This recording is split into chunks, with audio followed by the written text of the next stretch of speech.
about QC Kinetics and their biologic therapies for treating pain without drugs or surgery. Are you suffering from chronic pain in your hips, knees, shoulder, or lower back? Are you tired of living with arthritis pain? QC Kinetics offers natural pain treatment that can repair and restore damaged tissue in your joints. Listen, I know pain, and I've seen firsthand how powerful biologic therapies can be. Patients at QC Kinetics rave about their result because they're getting their lives back. They are getting moving again. These exciting regenerative treatments used to be available only to pro athletes like Emmett. Now they're available to anyone thanks to QC Kinetics. Call today for your free consultation. Get long-lasting results from my friends at QC Kinetics. Call QC Kinetics, 828-333-9517. 2 area locations. QC Kinetics, 828-333-9517. That's 828-333-9517. So the Ingles 2-day sale is this Friday and Saturday. Huge savings throughout the store. And when all the products on the shelves heard we were having auditions to be in the sale, everybody wanted in. Come see for yourself. The Ingles 2-day sale this Friday and Saturday.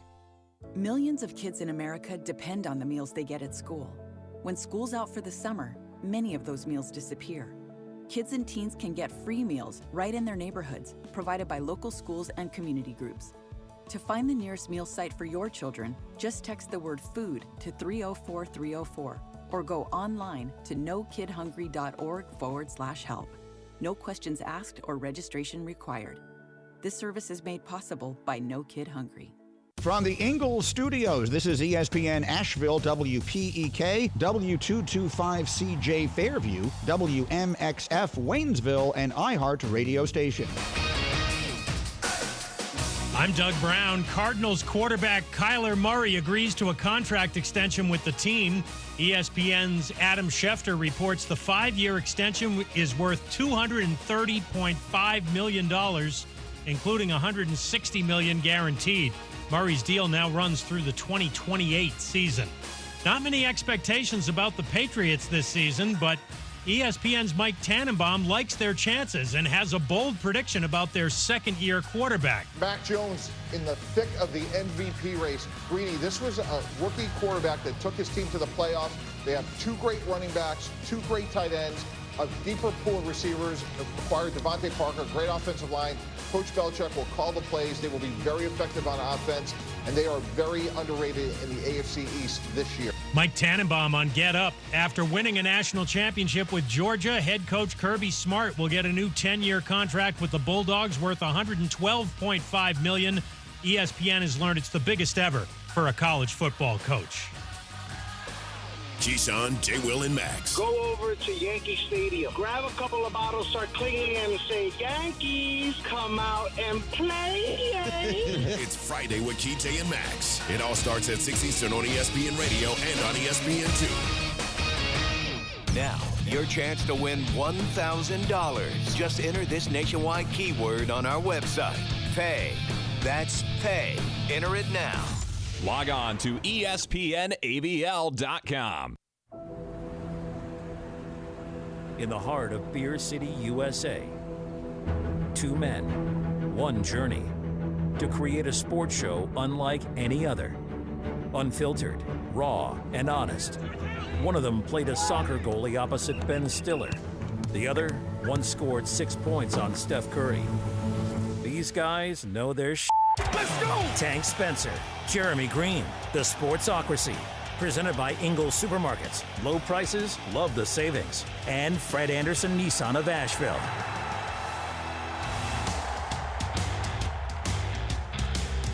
And welcome into the Sportsocracy in the Ingles Studio, live on ESPN Asheville, 92.9 FM, 880 AM. 1400 locally, and you can hear us everywhere you go on the iHeartRadio app. And don't forget, we can be seen live or on demand on YouTube. Just go to thesportsocracy.com, click on the live video link. Don't forget, subscribe to the YouTube channel so you can get in the chat with us each and every day. You can weigh in on our daily polls. You can, get access to all extra content and things through the House of Reprehensibles. You can that's the little join button right next to the subscribe or after you've subscribed. All of the things. We want you to be a part of the family. We're here for you each and every afternoon, 3 to 6 on ESPN Asheville. And we're always brought to you by Ingles Supermarkets. Low prices, love the savings. And Fred Anderson Nissan of Asheville. Jeremy, he's been burning all afternoon. Ready like to Jim talk Rome. about the news of the day. Incredible. It's not just his mullet that's on fire today. He has got a fire in his soul for the Arizona Cardinals after they have given Kyler Murray $230.5 million over the next 5 years. Well, he's under contract for 6 years because he's got the fifth-year option this year. And then 5 years on top of that at an average of $46.5 million a year, making him one of the highest-paid quarterbacks in the NFL. And I've thought about this.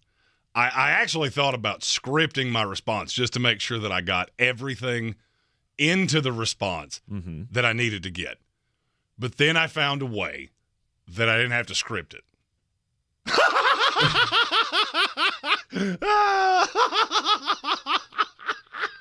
$46 million. $46 million. For a quarterback that's 5'4". Uh-huh. Are you kidding me?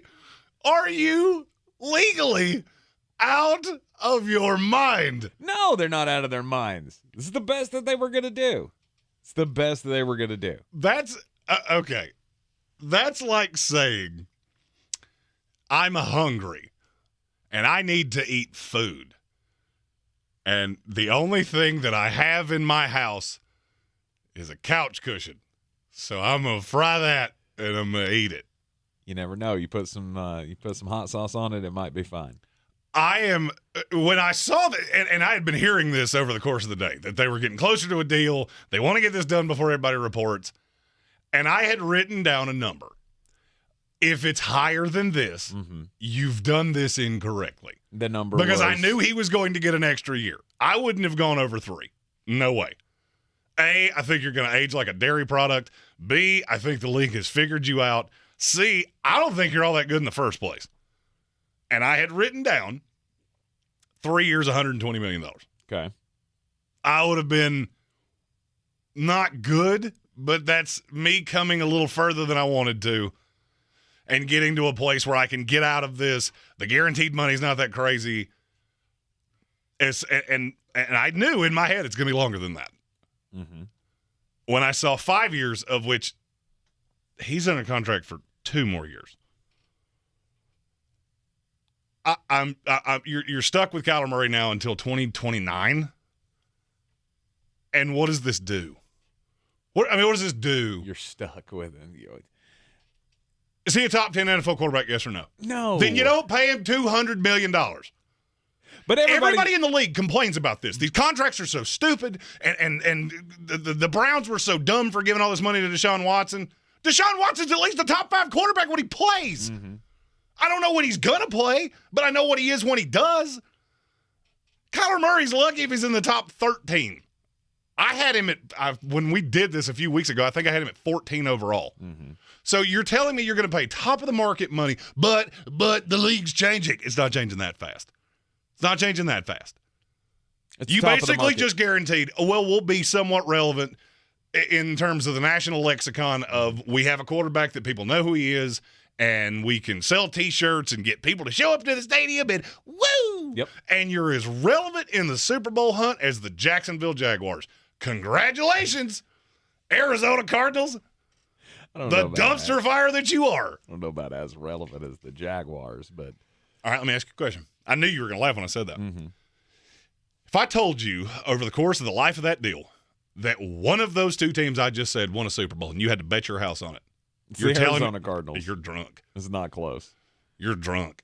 I get Trevor Lawrence on the other side. I don't know what he is. He got coached by the disaster of a dumpster fire that is Urban Meyer. I've watched Kyler Murray in an offense that was made for him. Can't win a playoff game. Got embarrassed. Embarrassed. As what was one of the most talented teams in the league.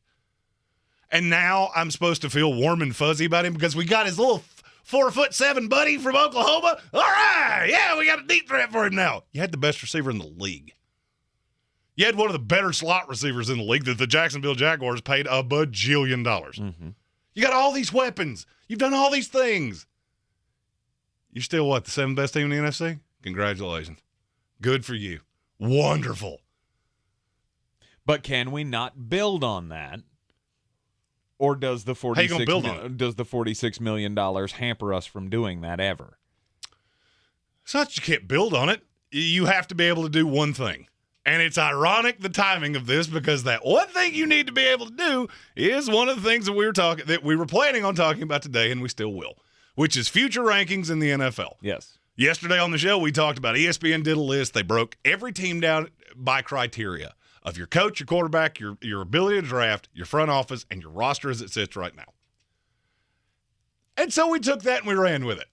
Tank did his on gut instinct, I think. I mean, if you would like to elaborate on your process a little further, feel free. Nah, the process was, hey, there's that team. Yeah, they look pretty good over the next 3 years. This is, if you need to know how this show runs when we do production things, I have a weighted algorithm that puts different percentages on different things. I've got analytical formulas. I got numbers out the wazoo. Tank went, I have 32 teams written on a piece of paper. Yeah. Pretty much. And there's a merit to both of those things. Let me look at the rosters. Let me see who's under contract for the next few years. Okay, they're keeping the core together. They're pretty good now. Awesome. This team, they got a couple of pieces, but they don't have anything going forward. So that's how that did. And here is going to be the tenet of the conversation today. This took a different life than I thought it was going to when I went down this rabbit hole. Because when we talked about this yesterday, I went, well, the Bucks are too high because your quarterback's 46 years old. Yeah, guess what? You know where I have them? Tied for 8th. And you know why that is? Because the dumb stay dumb and the smart stay smart. Very rarely do you ever cross these things. And as I built out the algorithm that figured this out, I realized, you know what you can't change? You can't change your ownership group. If your ownership group's a dumpster fire, you're probably going to be a dumpster fire. 5 worst owners in the league. Who you think they are? Oh, it's Schneider. Not close. He's last. He was not last for me. Shad Khan. He was last. He was last. Yeah. Arizona, the Miami Dolphins, okay, and the Houston Texans. Okay. You know what all 5 of those teams have in common? What's that? They're all on the bottom 10 of my list. All 10 of them. Because that's the one thing that can't change. It's one thing to pay a mediocre quarterback a lot of money. In our YouTube comments, I saw somebody mention, what does Lamar get? A, I like Lamar better than Kyler Murray, and I don't think it's all that close. B, I trust Baltimore. I trust Baltimore that, you know what they did in the draft this year? We got the 14th pick. It was a bad year for us. Cool, we got the number 1 player in the draft. Best player in the draft to me wasn't all that close. Got him at 14. Best center I've ever graded. Got him at 26. And and it's so funny to me. What pick did you use to do that? Oh, the pick you got from this dumpster fire train wreck of a franchise because they wanted to reunite their little quarterback with his little buddy. Tremendous. That's the NFL in a nutshell. Baltimore Ravens, smart franchise in the playoffs constantly. Name me the last time that they were 4-12. It's been a long time. Right.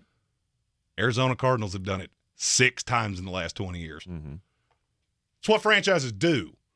Baltimore has the better quarterback. They cannot come to agreement on terms of a deal. You know why? Because they're not going to do this. We can build a roster around you. We draft well. We had the greatest GM in the league for 20 years. And you know who we replaced him with? Probably the 4th best GM in the league because he learned right at the right hand of Ozzie Newsome. What did Arizona do? Let me just take you a little trip down memory lane with the Arizona Cardinals. This is the team that signed Emmitt Smith when he had 1 foot in the grave and 1 foot on a banana peel because we'll sell tickets. Yeah. And then you drafted one of the greatest receivers that ever lived. Made the playoffs 3 times. Because that's who you are. And so, yeah, for me, this makes all the sense in the world. Arizona Cardinals, we finally got a quarterback that wants to be here. Keep him no matter what it costs. At least we'll sell tickets. Yep. You going to win anything with him? Probably not. No. Probably not. But you're at least a playoff contender. You feel like you are anyway. And this could not have been better timed, and I swear to you, we didn't do this on purpose. The futures list came out yesterday. We went down the rabbit hole, and we had 3 team previews left to do. Mm-hmm. The Jacksonville Jaguars, the Detroit Lions, and the Houston Texans. Funny, those are 3 historically mediocre franchises. And I think all 3 of them are trending in different directions for completely different reasons. And everything ties together like one great big 3-hour present. That's right, and we're gonna run down the list of the NFL futures. We'll do the team previews of the 3 teams he just said: the Texans, Lions, and the Jaguars. We're also gonna get a little visit in the studio in the 4 o'clock hour from Caleb Peak. He's gonna come in and talk some baseball as we do each and every Thursday afternoon at 4 o'clock. We'll talk about the prospects and the storylines of the second half of the season, put a bow on All-Star Weekend as well. Our daily draft today, kicking off the 3rd hour, because my coach got a big deal today. 10 years, $112.5 million is what Georgia is going to pay Kirby Smart to stick around for a while. I got no problem with the number figure on that one, because the guy just won a national championship. Weird, though, that he said, before the season started that he could have just walked away. And then he wins a national championship, and now he's got a 10-year, $112.5 million contract. So in the daily draft today, we're going to be drafting college football coaches. The best 1 through 5 are UDFAs as well. Plus, we got 2 more prospect previews for the upcoming NFL draft with draft nerd Jeremy Greene, right here in the Sportsocracy on ESPN Asheville. When I finally drove the old car into the grave, I knew there was only one place I was going to go. Fred Anderson Nissan of Asheville, home of the family plan. And yes, they treat you like family. I went in, told them what I was looking for, told them my budget, and in no time, I was signing the paperwork on my certified pre-owned vehicle. They have the area's largest selection on quality pre-owned vehicles and certified Nissans. They go through a 167-point inspection, so you know it's not going to let you down. They gave me the Carfax report, so I know the history of my vehicle. And the Fred Anderson family plan gives me things like oil changes and car washes and loaner cars if I have to have major work done on the car in the future. For me, buying a car has always been an intimidating thought. But the folks at Fred Anderson Nissan of Asheville made it super easy. Don't be like me. Don't wait till the last minute to get a deal done. Go to AndersonNissan.com or stop by the showroom at 629 Brevard Road. And don't forget to mention we sent you from the Sportsocracy and get a $250 bonus on your trade-in at Fred Anderson Nissan of Asheville. There's a lot of talk about heroes these days. Hey, buddy, you want to go fishing? The folks in the funny outfits with superpowers and spandex. All right, buddy. Let me help you. But at Ingles, we know that a lot of our heroes Now you look like a pro. are a little closer to home. They're the ones who give us what we need for those everyday adventures. That's why we look up to the ones who look out for us. Don't forget your fish food. Catch a big one. Ingles, See you later, Dad. all Bye. the ingredients for family. Real estate isn't about properties, it's about people. I'm Clarissa Marshall with eXp Realty, your native realtor serving all of Western North Carolina.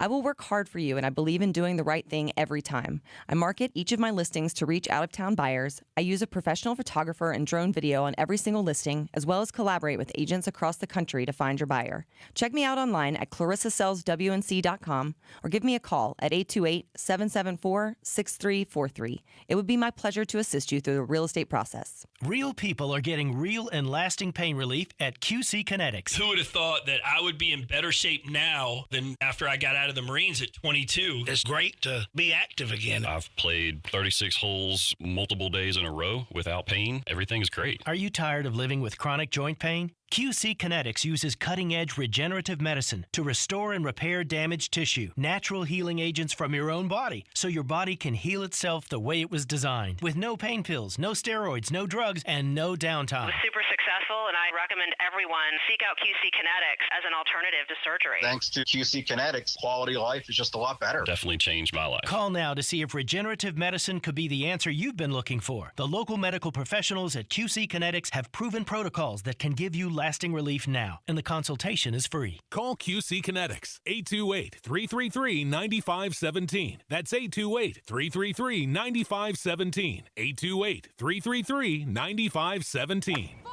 Looking good, Mrs. Dubs. The head groundskeeper at Thad's Golf Course just retired. We need to find someone in the next 2 weeks. Someone with botany and management experience. He needs a replacement because the greens are already looking a little rough. Aeration, they need to know it all. Indeed can help him hire great people fast. I need Indeed. Indeed you do. You can schedule and conduct virtual interviews all from your employer dashboard. Earn up to $500 in sponsored job credits by interviewing on Indeed. Visit Indeed.com/credit. Terms and conditions apply.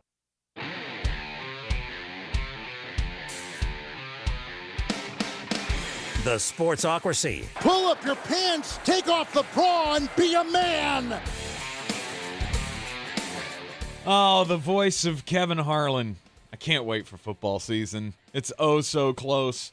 And we're talking NFL futures as, ESPN did their little in-depth breakdown of ranking all 32 teams for the next 3 years in the NFL.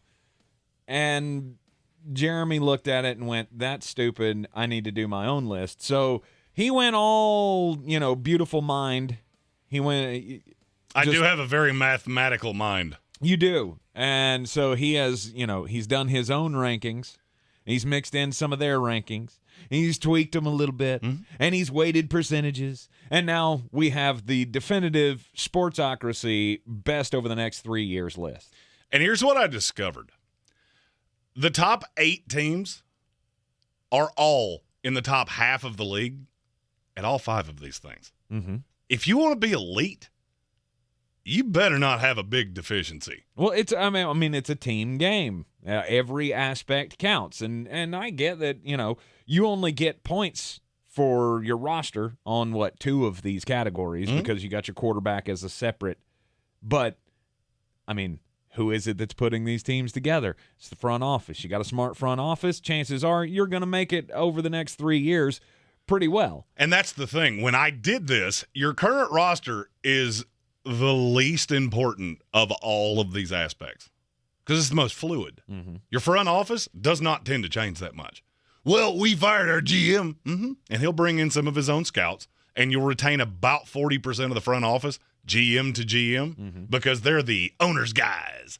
Yeah, we love that guy. But who's shocked that the teams with the best rosters typically have the best front offices? That's who builds the rosters. So obviously, the teams at the top are going to score very, very low or very high, however you want to look at this. With the way you did the numbers, it's like golf. The lowest score is the best. The number 1 team in the NFL across all of the markers here scored a 19. And basically, it's where you rank in all of these things added together and weighted out by percentage. But I won't get into how I got to my Mr. Wizard formula.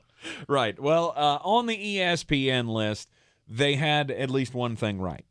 It was the number 1 overall team. The number 1 team over the next 3 years is the Buffalo Bills. But not by as much as I would have thought. I would have thought they were drastically ahead of everybody else because they have every piece in place. The coach is still young. And they don't really have anything that's – the quarterback's young. The roster's young.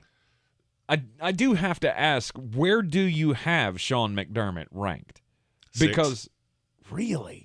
That surprises me because you have been a detractor of Sean McDermott, Opie Taylor himself. Well – and that's one of the things that as I went down this process, I started to figure out.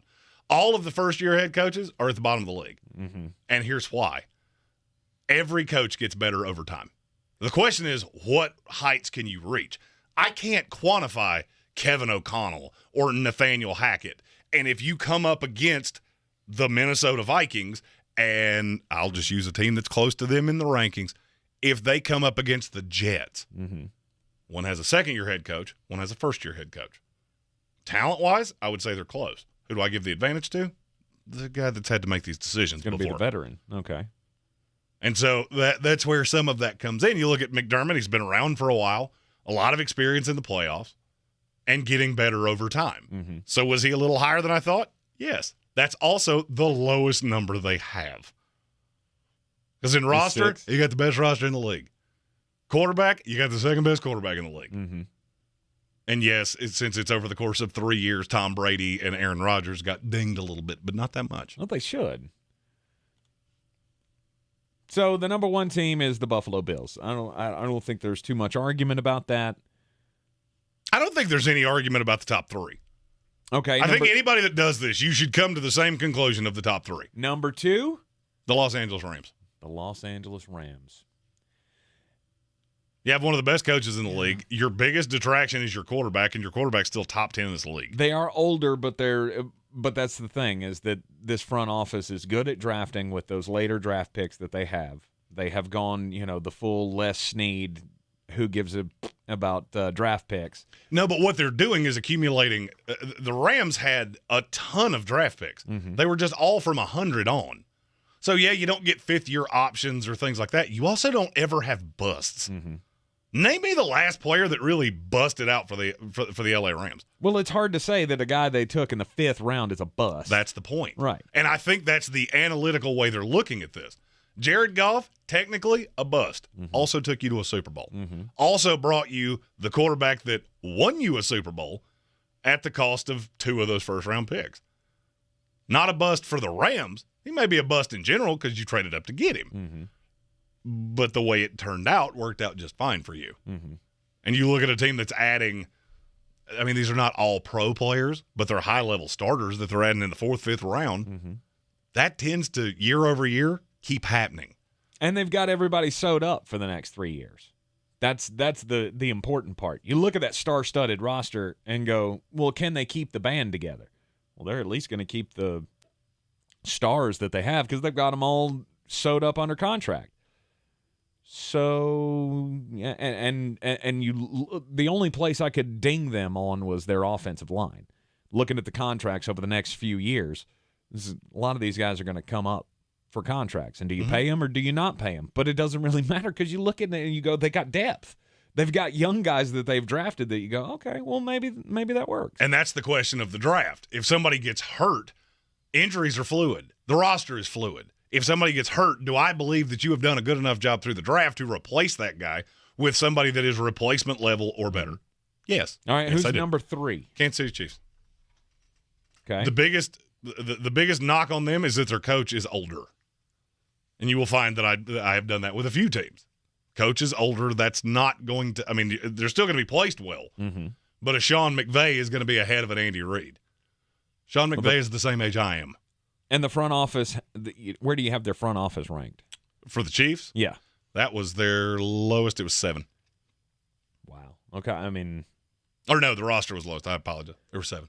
And front office encompasses the actual front office structure and the owner. Mm-hmm. I did a ranking for both, and then I averaged them out. Aside from Patrick Mahomes, they don't have a lot of stability in their roster. The roster's not crazy deep, but they've still added guys. Mm-hmm. You look at their last draft, and obviously I'm talking about the one that I've actually seen these guys on the field, not the guys they drafted in April. You hit Trey Smith. You hit Creed Humphrey. Mm-hmm. That's all I really need you to do. You hit 3 starters per draft, you're one of the best drafting teams in the league. It's what the Baltimore Ravens have done masterfully my entire life. Mm-hmm. Are you going to have misses? Of course you are. Mm-hmm. Everybody does. Everybody has draft picks that you get them in camp and go, whoa, he could not play a tree in a child's play. Out. Seacrest, out. Right. The question is, are you doing that in the 3rd round or are you doing it in the 6th round? Nothing's really going to change for the Kansas City Chiefs. I mean, obviously they don't have Tyreek Hill anymore, but Travis Kelce's sewed up for, I think, until 2025 on this team. So him and Patrick Mahomes, that's not going to change. Everything else is interchangeable. Mm-hmm. They're not going to, they're probably not going to be able to have, I don't know, the way that the salary cap magic, quote unquote, works in the NFL these days. I mean, maybe you will be able to keep Chris Jones around forever. Of course you will. Every team in the NFL, name me the last time that you saw a high-level superstar player that wound up as a free agent that did not have either injury or age issues that switched teams. Yep. It's going to be a minute.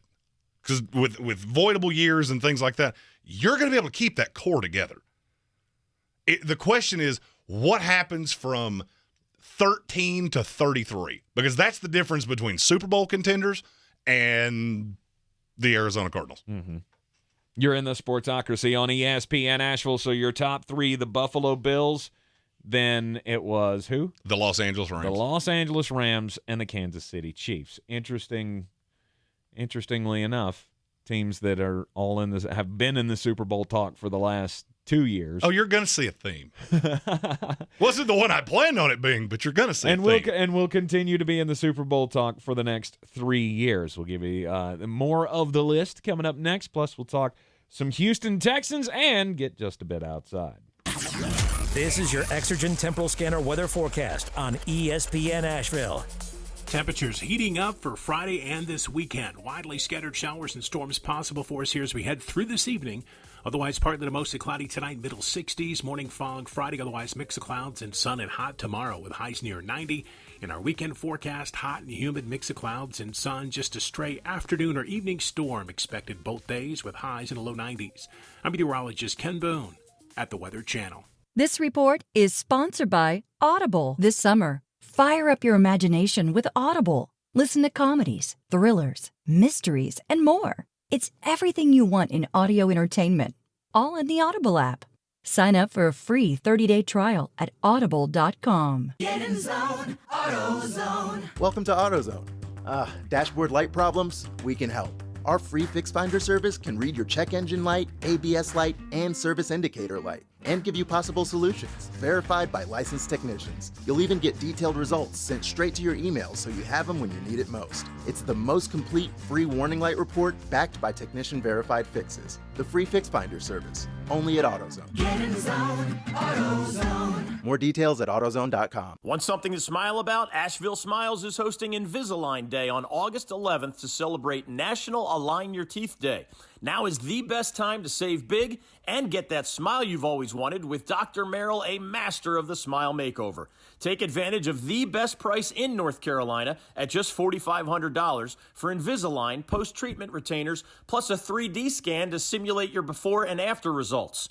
To schedule your consultation, visit AshevilleSmiles.com today. Right now, you deserve the network more people rely on. That's why we're introducing Welcome Unlimited for just $30 a line per month for 4 lines with autopay plus taxes and fees. Our best priced unlimited plan ever. Did he say $30? Yep, $30 a line for the whole family. The network you want, the price you love. Switch to Verizon today. Paper-free billing required. Unlimited 5G nationwide 4G LTE. In times of congestion, your data may be temporarily slower than other traffic. All smartphone lines on the account must be on Welcome Unlimited and are eligible only for select promotions. Includes domestic talk, text, and data usage only. Data roaming at 2G speeds.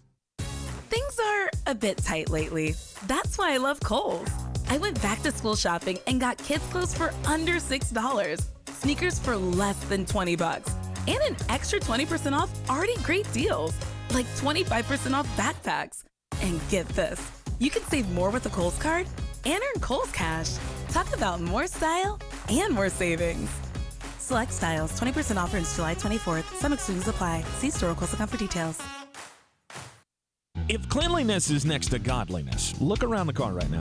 Is that very godly?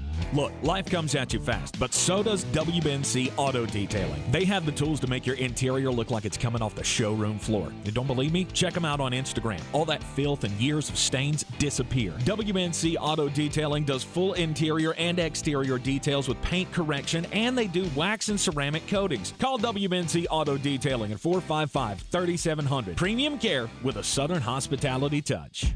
At Ingles, whether we're celebrating Friday night rivals, televising college basketball games, bringing the Fan Fest to semi-pro soccer, or taking you out to the ball game at your minor league park, it's all in the bag.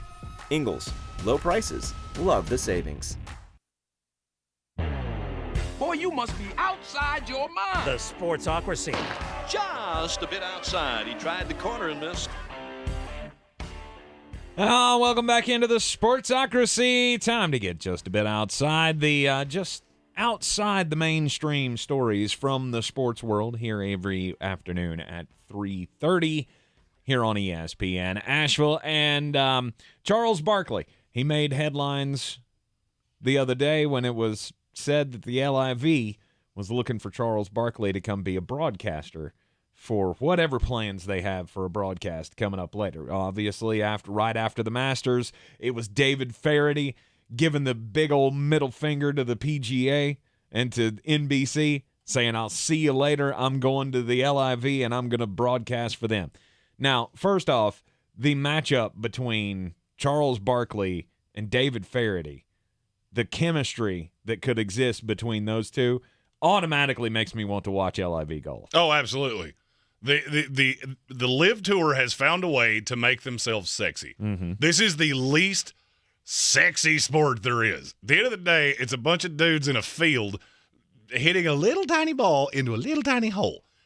It's pretty boring by nature.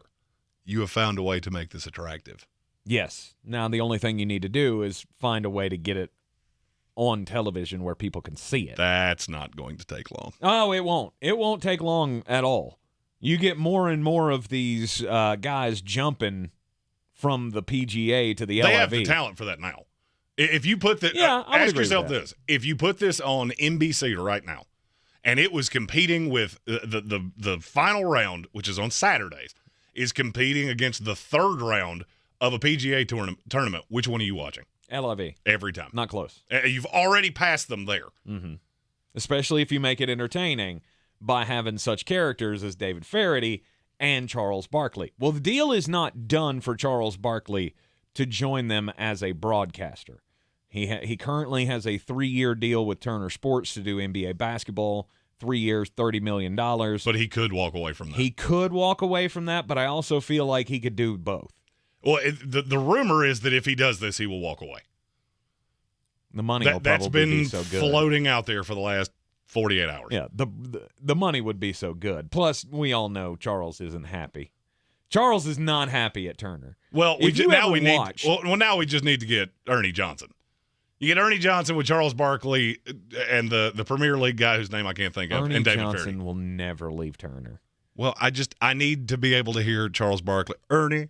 That shot was terrible. Well, all the LIV's got to do is get Ernie Els to come in as a commentator. Ian. And that's the solution. Right. Let's do that. That's fine. Ernie Johnson, you can stay at TNT. You're great at that. The one thing Charles says is, if I'm going to join your broadcast team, you cannot have a Shaq. Yeah, he doesn't seem to love Shaq. They hate each other. Yeah, he does not seem much. to love Shaq. I think everybody hates Shaq, though. I don't. No, I mean everybody on that panel. Maybe Ernie doesn't, but I know Kenny has problems with him. Kenny is so mad that Shaq shows up like 5 minutes before broadcast on the NBA night. Hey, Bill Murray's it. That's fine. Yeah, absolutely. When you have that kind of cachet, you can do that. Anyway, Charles Barkley, the deal is not done for him to join them as a broadcaster. However, the deal is apparently done for him to play in the LIV. Well, he's going to play in their Pro-Am event coming up next week at Trump National Golf Club in Bedminster, New Jersey. Apparently, Greg Norman came over and had dinner in Atlanta with Charles yesterday. And they spoke at length, and Charles has committed to playing in the Pro-Am. When asked about whether or not he was going to be a broadcaster for them, he said there's still more to be done on that. So that's fine. The talks are happening. Nobody has not done this because of money, and Charles has made it very clear that money talks. Oh, absolutely. And as he says, I am not a role model. Nope. I will chase that money any way I can. He also said for $100 million he would kill a blood relative, and frankly, I just appreciate your candor. The Miami Hurricanes have put an end to one of the dumbest eras in the history of sports. The turnover chain is dead. It's gone. No more. You're just a hater. The turnover chain was fine. It's when it morphed into the turnover backpack and the turnover throne and the turnover chalice with a crown that looked like it belonged at Party City. Just because you That's guys when didn't that have got a cool stupid. one. Ours was awful. The turnover backpack. Yeah. You look like a cartoon character on his way to school. Right. Good job, you. Turnover chain, it fit that whole past Miami, the Luther Campbell era. And it was fine. And it was had good. its role. And then it just went to stupid. Well, yeah, because you had everybody trying to come up with their own. Yeah, your Georgia Bulldogs Legion of Doom. Oh, those spikes. are awesome. Don't dumb. you even start. That's dumb. No, those are awesome. There's only one group that's allowed to wear spikes like that, and it's Animal and Hawk, the Road Warriors. End of message. And Raiders fans. Yeah. Okay, you're right. There's two. Exactly. No, you got a turnover, and now you look like a Raiders fan. Those gold shoulder packs, the gold shoulder pads with the spikes are awesome. You stop that. I was thinking more along the lines of, I think it was it Akron had a pencil. They had a giant pencil. Oh, yeah, they've all become stupid. Right. It's like everybody wants to outsmart themselves. The coolest two were the turnover chain and Louisville's turnover belt. Memphis's Ric Flair robe. The Ric Flair robe was fine. That would be in also receiving votes. The fact that Louisville is the home of Muhammad Ali and they actually got the same guy that makes the WBC belts to make them one with Muhammad Ali's face on it. Yeah, that's a good one. You win. Yeah. And then everybody else just went, how stupid can we go here? Mm-hmm. I was waiting for the turnover fanny pack. The turnover chain wallet. I don't know why, but that strikes me as something BYU would do. No, BYU does a lot of things. The magic underwear. I don't think I can say anything here. And it's the turnover picture of Zach Wilson's mom. Oh, I knew you had to go with the. Of course I did. The Cougar reference. Of course I did. Good Lord. Of course I did. What else am I going to do? It's the BYU Cougar pelt, and not in the way you're thinking.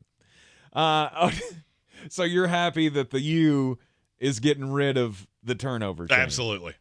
And I'm hoping it gets rid of all the rest of them, too. It won't. I can hope. I can dream. Yeah. Plus, I hate the U. So of course you do. The fact that you came up with something cool and then we tried to mock it with a backpack. See, that's what it really is. Like they came up with a cool gimmick, and Florida State went, we could do that too. And then they went with little kids' backpacks. Yeah. Look, I can hold my books in it. Guys, it's cool. That's awesome. It didn't help anything either that Mike Norvell's little dog came up out of the backpack. It also didn't help that you put on the turnover backpack and then you lose to Jacksonville State.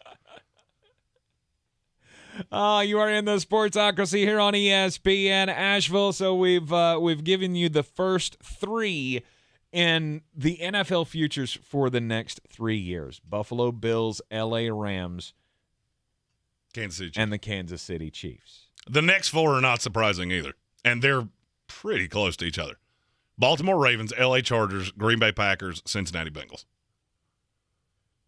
Yeah, if you told me that's the 7 teams that are going to run this league for the next 3 years, yep.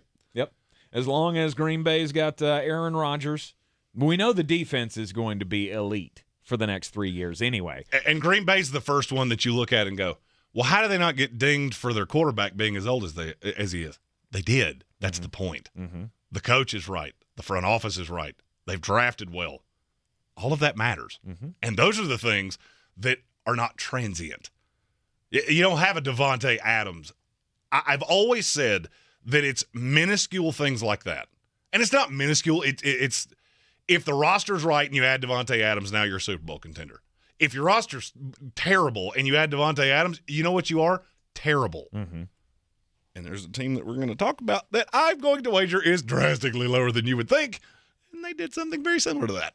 All right, pre-training camp previews. Let's get into the Houston Texans here before the break. So you said at the top of the program, Jeremy, that we're going to talk about we're in the dregs right now, at least as far as this year is concerned, with NFL team previews. We've done them all down to the Texans, the Lions, and the Jaguars. And those are 3 teams that you would universally say are in the bottom 5 of the NFL, right? Yes. If you were trying to project what the bottom of my rankings here looks like in futures rankings, you would think all 3 of those teams are in the bottom 5, right?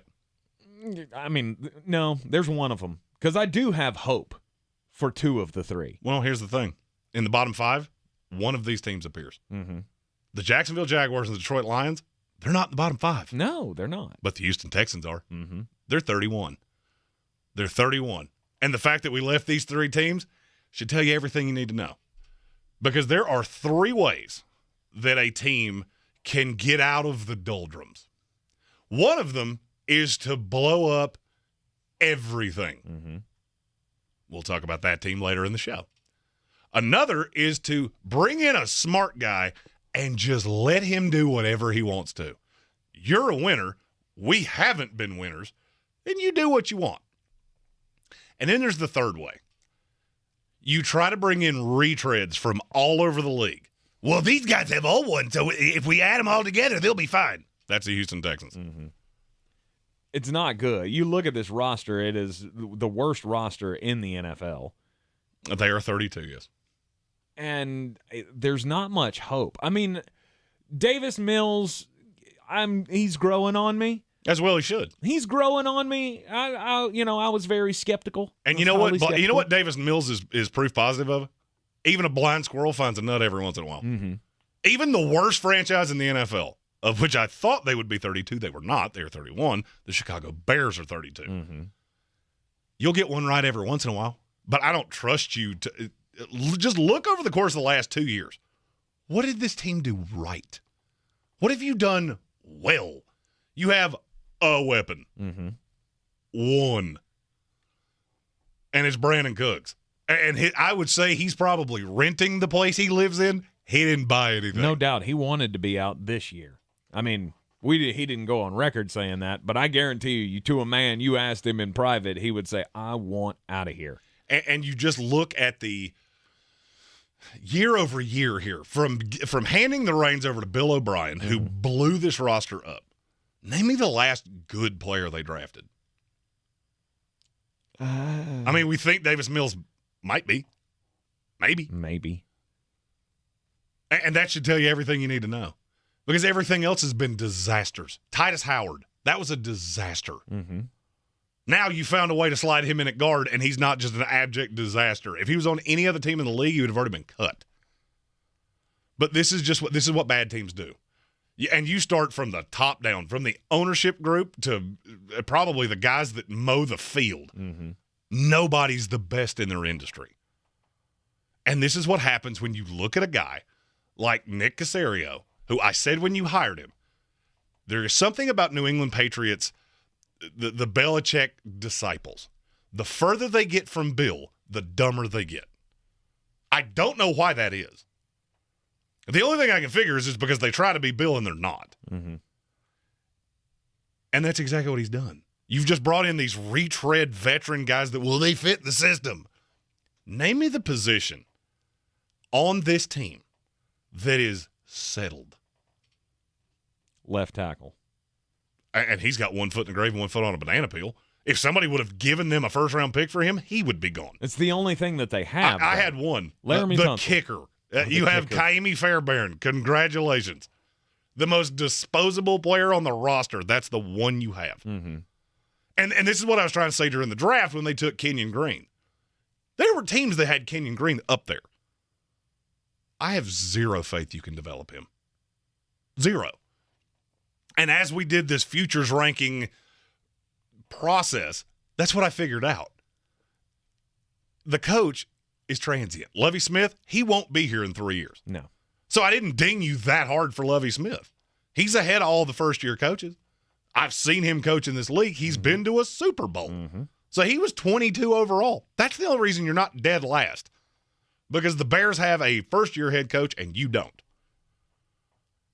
But it's not like he's going to be around for long. I feel like last year they actually overachieved from what I thought they would be. And what did that get the coach? LMNO fired because you're a train wreck. And the bad thing is for me, for Lovie Smith, I love him. He came from Tampa Bay. Obviously, he had the success with the Chicago Bears. We know he can coach in the league. There's nothing he can do to save his job. No, and that's the thing. The Houston Texans are the definition of a team that's on a treadmill. You shouldn't be playing a player on this team that's been in this league for more than 5 years. Mm-hmm. None. And yet, what do? Rex Burkhead and Marlon Mack and on and on and on and on and on. It'd be one thing if you just tapped out and said, we're going to play young guys. That's what the Detroit Lions have done. There are very few veterans on that roster. I feel drastically better about Detroit because Brad Holmes is sitting there going, you know what? I'm going to figure it out. Is it possible that we're going to go 4-13? Yes, it is. But you know what I'm going to know at the end of this year? I'm going to know 6 spots on this roster where I have the guy moving forward. How many guys could you say that's even a possibility for the Houston Texans? I don't know. I feel like this draft class was really good. This could end up being the best draft class that they've had probably ever. I mean, they may not have a J.J. Watt or a DeAndre Hopkins or something. All right, so what is it that you're feeling so warm and fuzzy about with this draft class? Because I've heard this a lot. Yeah. Well, I mean, you got Derek Stingley, who and that's fine. Feel like he was the number one corner in the draft. I mean, at least he was coming into the year. The Sauce Gardner was the number one corner in the draft. Well, I mean, and that's not because he went to the Jets. I said that 147 times.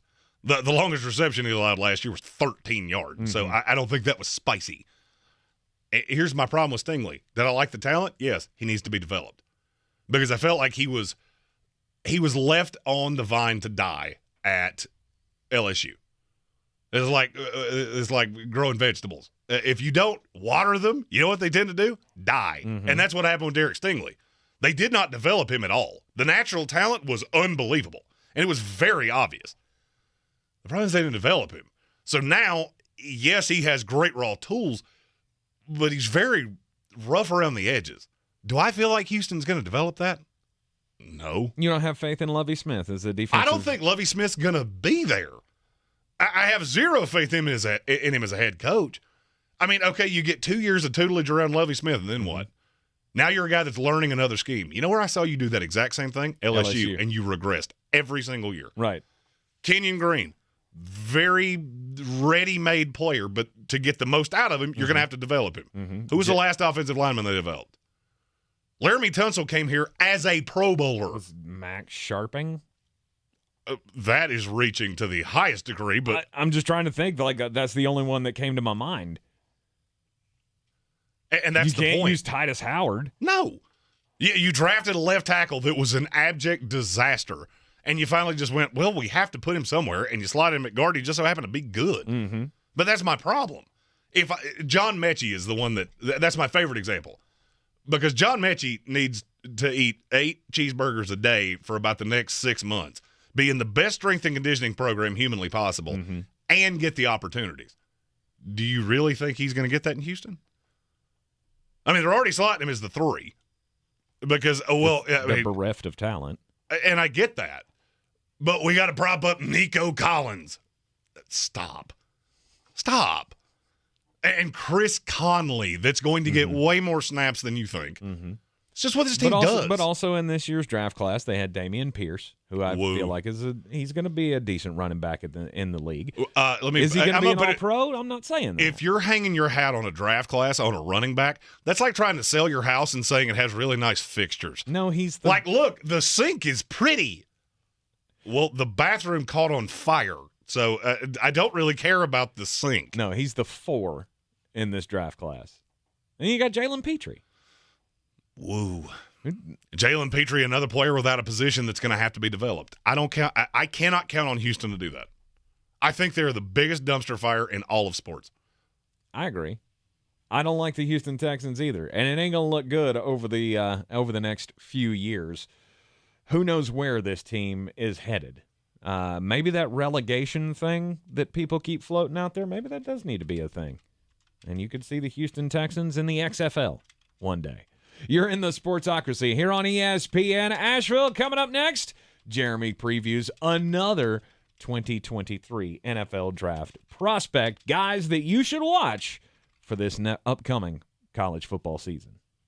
I believe real estate isn't about properties. It's about people. I am Clarissa Marshall with eXp Realty, serving all of Western North Carolina. Navigating the home buying and selling journey can feel overwhelming at times, and that's why having an agent who cares about you and your needs is key. I'm a native of Western North Carolina, and I close over a home a week. I'm an expert in the market, pricing my sellers correctly to net you the most money, and working as a skilled negotiator for my buyers. Please give me a call today at 828-774-6343 to set up a complimentary market analysis. Rogue Combat Club, Asheville's home for comprehensive martial arts training, has a goal for our community, one that's stronger, more fit, and unwavers in its support of one another. Rogue Combat Club's instructors have competed at the highest levels and offer classes for everyone from young children to adults in Brazilian Jiu-Jitsu, Muay Thai, and wrestling. Rogue Combat Club classes can help you boost your self-confidence and self-defense skills while weeding out the egos and intimidation found at other gyms. Join today at roguecombatclub.com.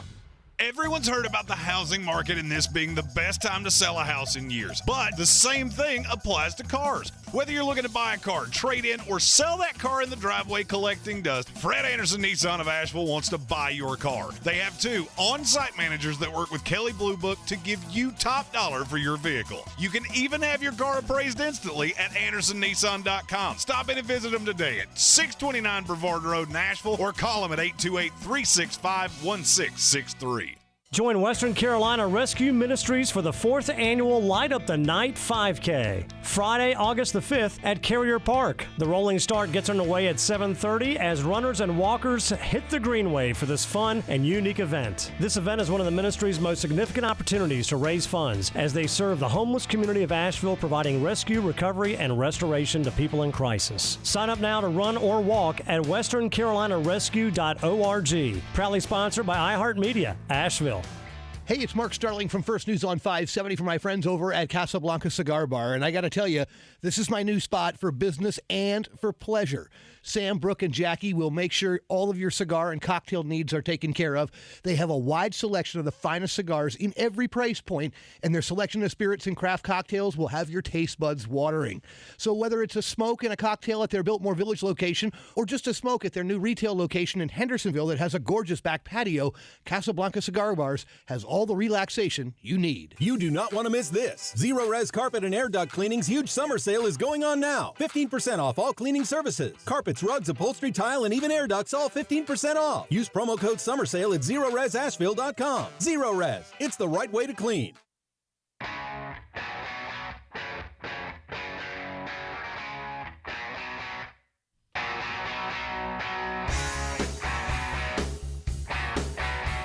Back in the Ingles studio on ESPN Asheville, the 2023 NFL Draft seems like it's forever away. Oh, it's not. It's not, because you need to start paying attention before the season starts to the key players that are going to try to improve their draft stock this year in college football. And Jeremy's doing 50 of them. We did 2 yesterday, and he got 2 more today. So let's talk about, how about a Tar Heel today? I'm very, very fond of this particular player. And this may be higher than you see him anywhere else. I think he could take a tremendous leap forward this year. In my first mock draft, I actually had him in the first round. I had 2 Tar Heels in the first round. Oh. And the first one, number 48 overall, Josh Downs, is Tony Grimes. Yes. The raw on him is intoxicating. Mm-hmm. And I'm going to say something. This is going to sound weird to anybody that's not as that doesn't do scouty things like I do. The fact that Storm Duck came back changes everything for him. Agreed. Because now, instead of being just the no doubt number 1 you have to follow around, whoever the number 1 is, now you got 2 that are dangerous. The Storm Duck is very high to me in terms of corners going into this class. I don't, from 1 to 15, I don't love this class as much as I did the last one. So far, that could change. And you haven't always seen it from Tony Grimes, but you can see the raw talent is there.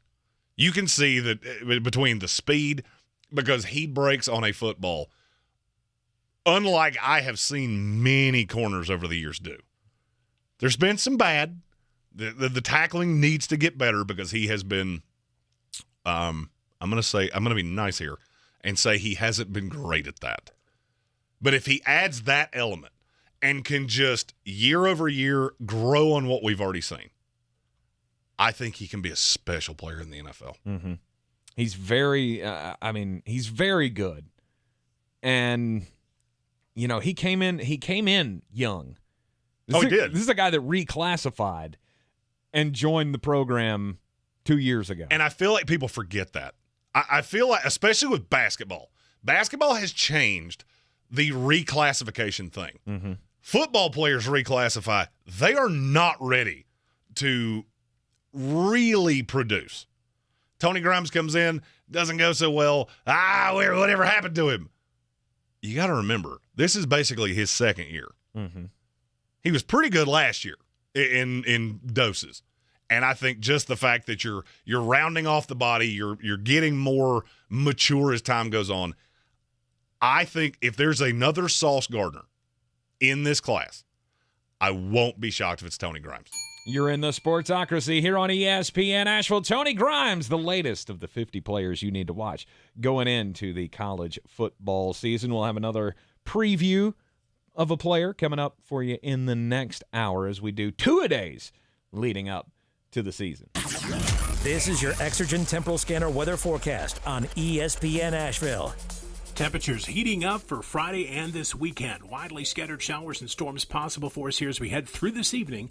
Otherwise, partly to mostly cloudy tonight, middle 60s. Morning fog Friday, otherwise mix of clouds and sun and hot tomorrow with highs near 90. In our weekend forecast, hot and humid mix of clouds and sun. Just a stray afternoon or evening storm expected both days with highs in the low 90s. I'm meteorologist Ken Boone at the Weather Channel. This report is sponsored by Staples Stores. Staples has everything you need for school at prices that won't hold you back. Right now, Staples comp books and number 2 pencils are just 50 cents, and 2 pocket paper folders at just 25 cents each. In-store only, offer ends 8/27, limit 30. Don't send your kids back to school. Send them forward at Staples. Try Taco Bell's new cheesy double beef burritos now. A melty 3-cheese blend with nacho cheese sauce and double the seasoned beef in classic and spicy. At participating stores for a limited time while supplies last. Prices vary, tax extra. Double the seasoned beef as compared to beefy melt burrito. As a marketer, you want to reach everyone. Adults, teens, millennials. But it's not like these groups all hang out in the same place, right? Actually wrong. They're all right here, listening to radio commercials just like this one. Radio ads connect with 93% of Americans every week. That's more than Google, more than Facebook, more than TV. In fact, radio reaches 20% more millennials than TV. Want more of the people you want to talk to all in one place? Visit iHeartAdvertising.com and get AM/FM working for you. That's iHeartAdvertising.com. From the Ingles Studios, this is ESPN Asheville, WPEK, W225CJ Fairview, WMXF Waynesville, and iHeart Radio Station. I'm Doug Brown. ESPN's Adam Schefter reports Cardinals quarterback Kyler Murray will get a 5-year contract extension worth just over $230 million. Murray's deal will now run through the 2028 season. In San Francisco, the 49ers are hoping Jimmy Garoppolo's agent can find a trade. ESPN's Diana Rossini says it's just not possible for Garoppolo to stay. If Trey Lance has got Jimmy G breathing down his neck, or perhaps, after the first interception he throws, the Niners fans are up on their feet booing him, cheering for Jimmy, it could get, in my opinion, I think it just makes it very difficult from the cultural side of all of this. Diana Rossini on KJ and Max. ESPN has learned Georgia coach Kirby Smart will become the highest paid coach in the game thanks to a new 10-year contract worth a little more than $112 million. Some Formula One drivers are calling for lifetime bans of abusive fans at races. 2 weeks ago at the Austrian Grand Prix, fans used social media to call out bad behavior. The new Venture X card from Capital One. Earn 10x miles on hotels and rental cars and 5x miles on flights when you book through Capital One Travel, plus 2x miles on all other purchases. Capital One. What's in your wallet? Terms apply. See CapitalOne.com for details. Now, your chance to win $1,000. Just enter this nationwide keyword on our website, Greene. That's Greene. Enter it now. Log on to ESPNABL.com. He's a degenerate gambler. You are a smelly pirate hooker. And he's cheaper than oxygen. He's useless. But somehow, they make it work. Jeremy Greene, Tank Spencer. There's no holding back in the Sportsocracy. Presented by Ingles Supermarkets and Fred Anderson Nissan of Asheville. You are in the Sportsocracy here on ESPN Asheville, 92.9 FM, 880 AM, and 1400. The Sportsocracy, always heard everywhere, live or on demand on the iHeartRadio app, and of course, seen everywhere on YouTube. Go to thesportsocracy.com. Click on the live video link. Don't forget to subscribe to the channel so you can get into the chat with us. It's the time of the week that we always use to visit with our good friend Caleb Peak at CPeakAVL on Twitter. He is the baseball nerd. He is the baseball guy. And now I care. Now I care about baseball. Oh, you do?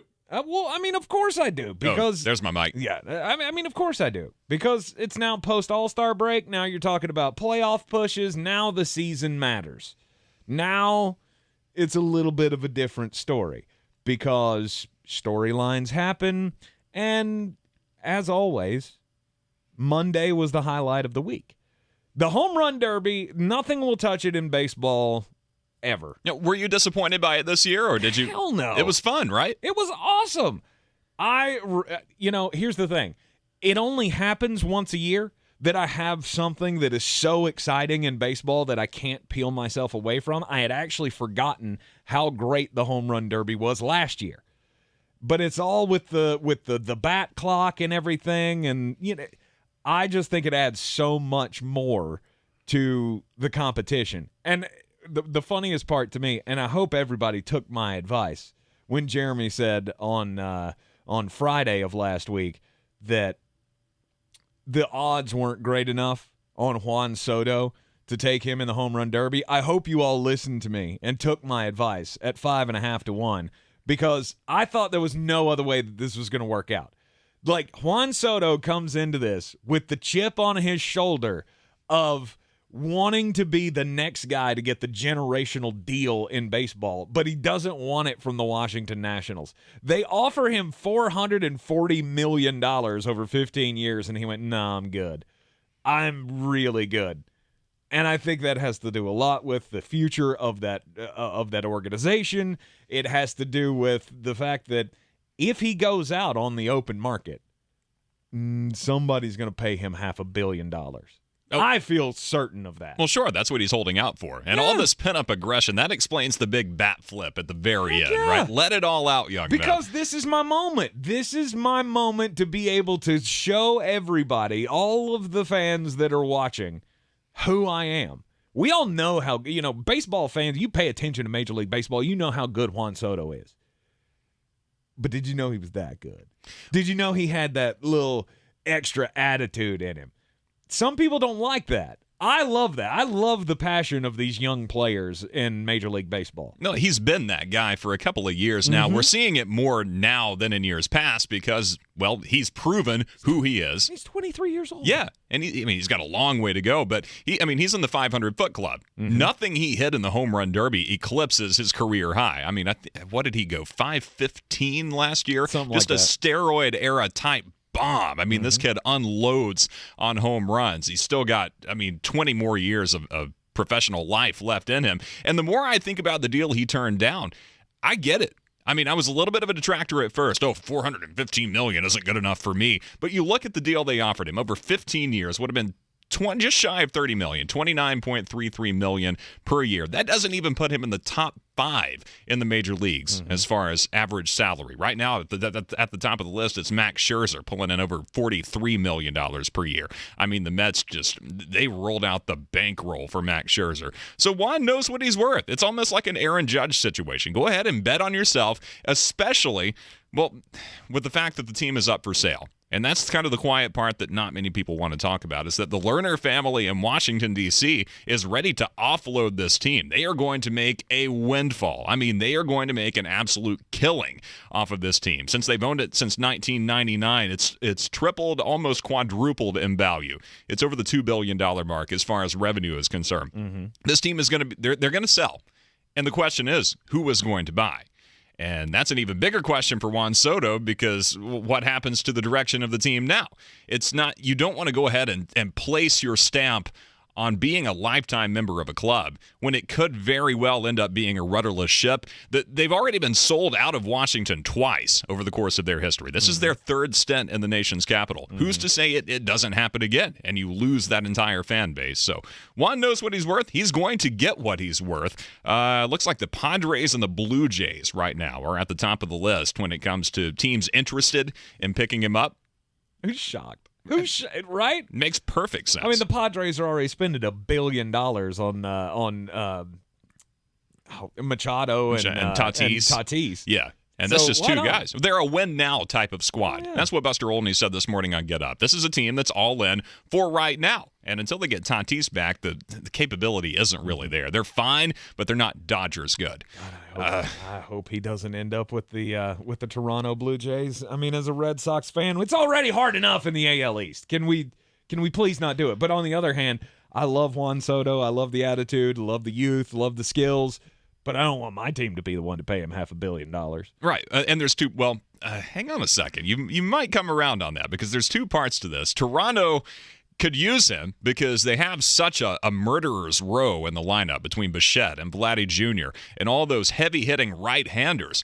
What they're missing is a powerful lefty. They don't have anybody who can hit from the other side of the plate. Juan Soto would take care of that. So he's well worth his weight in gold just to put him in the left-handed batter's box and at the very least pull Toronto out of this funk that they're in. They're kind of like the Angels of the East at this point. They're losing games and losing series kind of inexplicably. Their number one stars, number one and number two, and Bichette and Vladdy Jr. aren't contributing. I mean, Vladdy's had his injury issues, but nothing major. I mean, nothing debilitating. These guys, for what you're paying them, they need to produce. They produced last year. What's happening in 2022? Not very much. The team that's not mentioned, though, your Boston Red Sox could greatly use Juan Soto. Oh, absolutely. And in order to pay him, you've got to offload some talent. Juan Soto is a left fielder. He prefers to play right field, but let's be real. He's going to play in left field because of the arm strength, because of the speed. Alex Verdugo, he's a good player. He's also 3 years older than Juan Soto. You could stand to lose him. You could also stand to part with Bobby Dahlbeck at first base. And Josh Bell, not for nothing, the first baseman in Washington, he's kind of been mentioned as well as kind of a secondary trade option for Washington. So who's to say you don't put an offer on the table if you're Boston? Alex Verdugo in left field, Bobby Dahlbeck primarily coming off the bench now at first base. I mean, he's an every other day kind of guy. Right. Put them on the block. Another prospect, maybe a couple of prospects and some cash options from the minor leagues for Juan Soto, and as an afterthought, Josh Bell. What are you losing if you're Boston? I mean, you paid more for Juan Soto. You're gonna lose all that money. Yeah. And look, I get Boston prints money. So I mean, they're one of the few franchises that does that. Now, you got the New York Yankees, you got the LA Dodgers, you got the Boston Red Sox. They print money. It doesn't matter what they spend on players. I mean, I went through this with the Mookie Betts thing. Like, are we going to be the team to pay him $500 million? And I wrestled around with it for a long time. And now that I've seen Mookie in LA, I go, you know what? He's really not worth that money. It's not worth that kind of money. It's not worth that kind of money. So, is Juan Soto going to be as good as Mookie Betts was in Boston? I doubt it. But it's intriguing. I get that the trade makes perfect sense. Like, I can do what I love Alex Verdugo, have since we got him in the Mookie Betts deal. But I just don't know about paying that much for a player, because every time we do that, it goes horribly. The other day, Jeremy and I were talking, and I don't remember who we were talking about, but he said something about this person is the most snake-bitten person in all of sports. And part of me wanted to go, do you not know who Chris Sale is? Oh, my God. Chris Sale comes back right before the All-Star break and pitches. What? Did he even pitch a full inning? He got into the second. Maybe. I think it was the first inning, actually. The first inning. Yeah. I think he got through two-thirds of an inning. And he broke his finger, and now he's going to be gone for another 9 weeks. Right. Like, it's a different thing every time with Chris Sale, whether it's the elbow or the knee or the rib problem that he had in spring training, and now he's got a broken finger on a comebacker against the Yankees. Like, this is just – and we paid him a boatload of money to do it, and it just tends to always go this way. Every time you pay somebody huge money, it doesn't pan out. Remember how much we gave David Price? On a one-year deal, wasn't it? He was on a championship team for the Boston Red Sox, but Right. he was coming out of the bullpen. Like, we were paying this guy $28 million a year, and he's coming out of the bullpen. At 65 years old. Right. I mean, how old is David Price? Oh, God. It was just... He's dust. I don't like it anymore. I used to be the guy, hey, let's go chase A-Rod. And then he went to the Yankees, and we beat the Yankees and all of that, and it's like, okay, well, maybe we don't need to do that.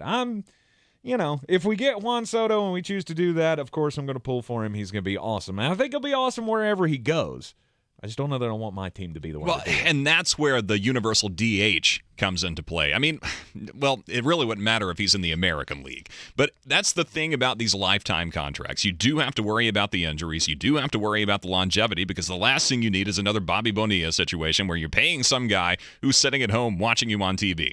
I mean, it inevitably happens. Mm-hmm.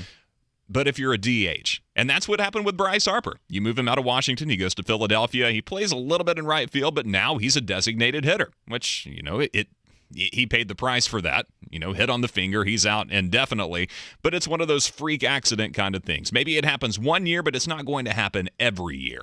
That's what would happen with Juan Soto. I'm going to take him out of the field. I'm going to pull him out of the outfield, place him at DH, and that's where he's going to stay for the next 15 years, because you can't risk somebody that valuable in the field.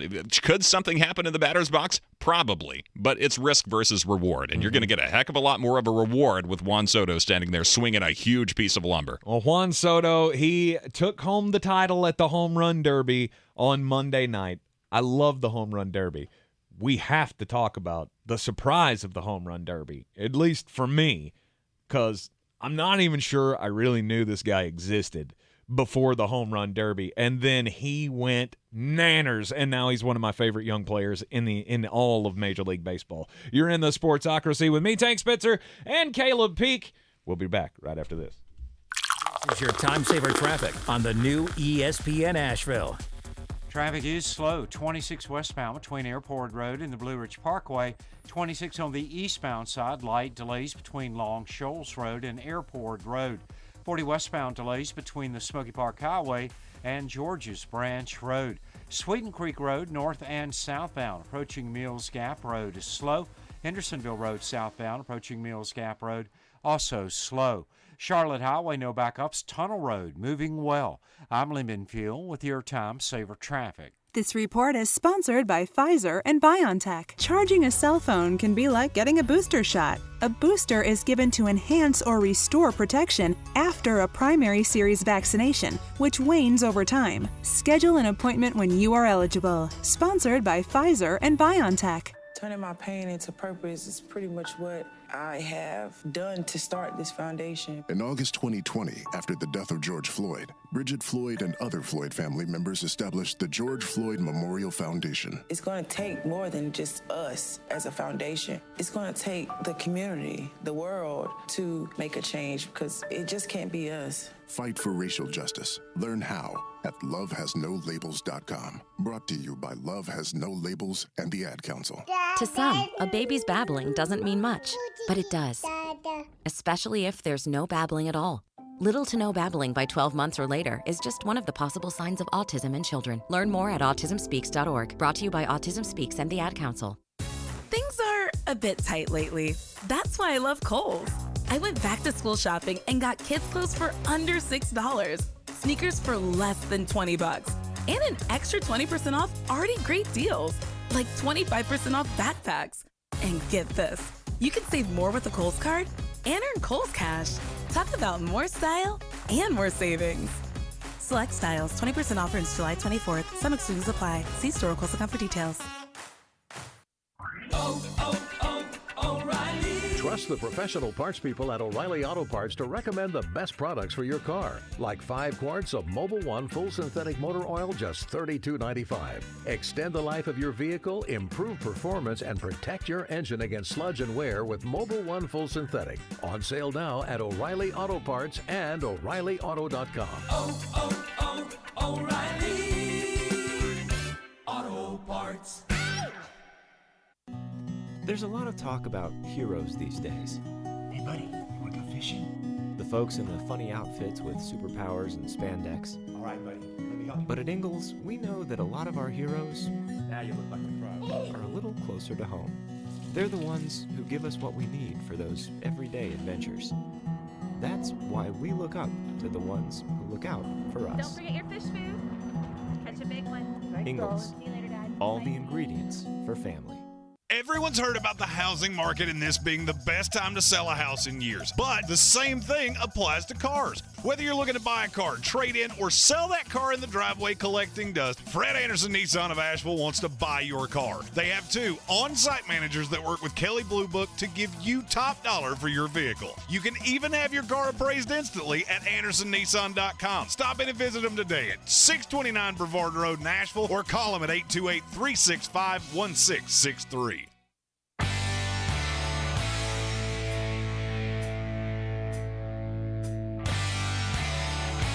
The Sportsocracy. What are you people?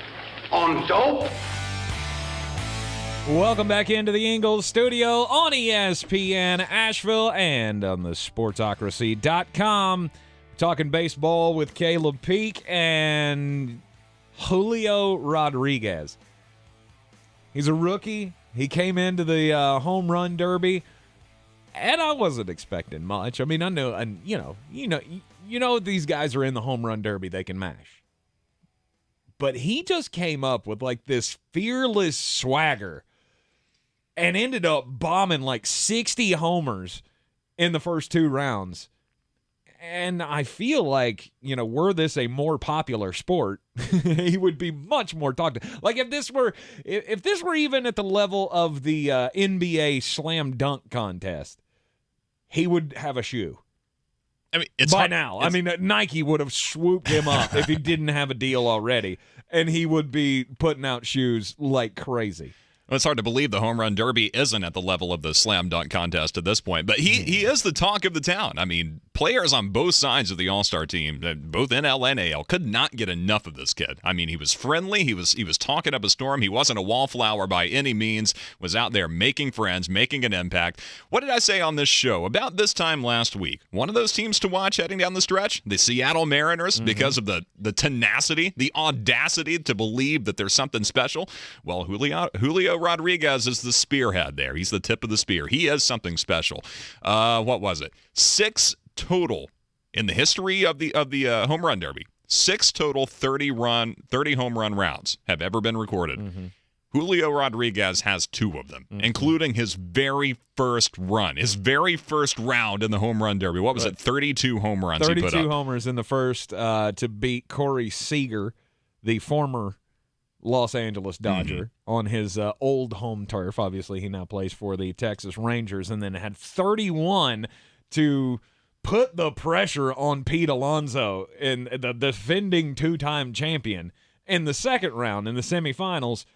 And you knew, I mean, I didn't have any faith in, what do they call him? The polar bear? Yeah. Is that what they call him? You didn't think Pete Alonso was going to win? No. I picked him. I thought it was going to be a 3-peat. I mean, I thought it would, he had a good shot to win, but after I saw Julio Rodriguez put up 31 before him, I went, there's no shot.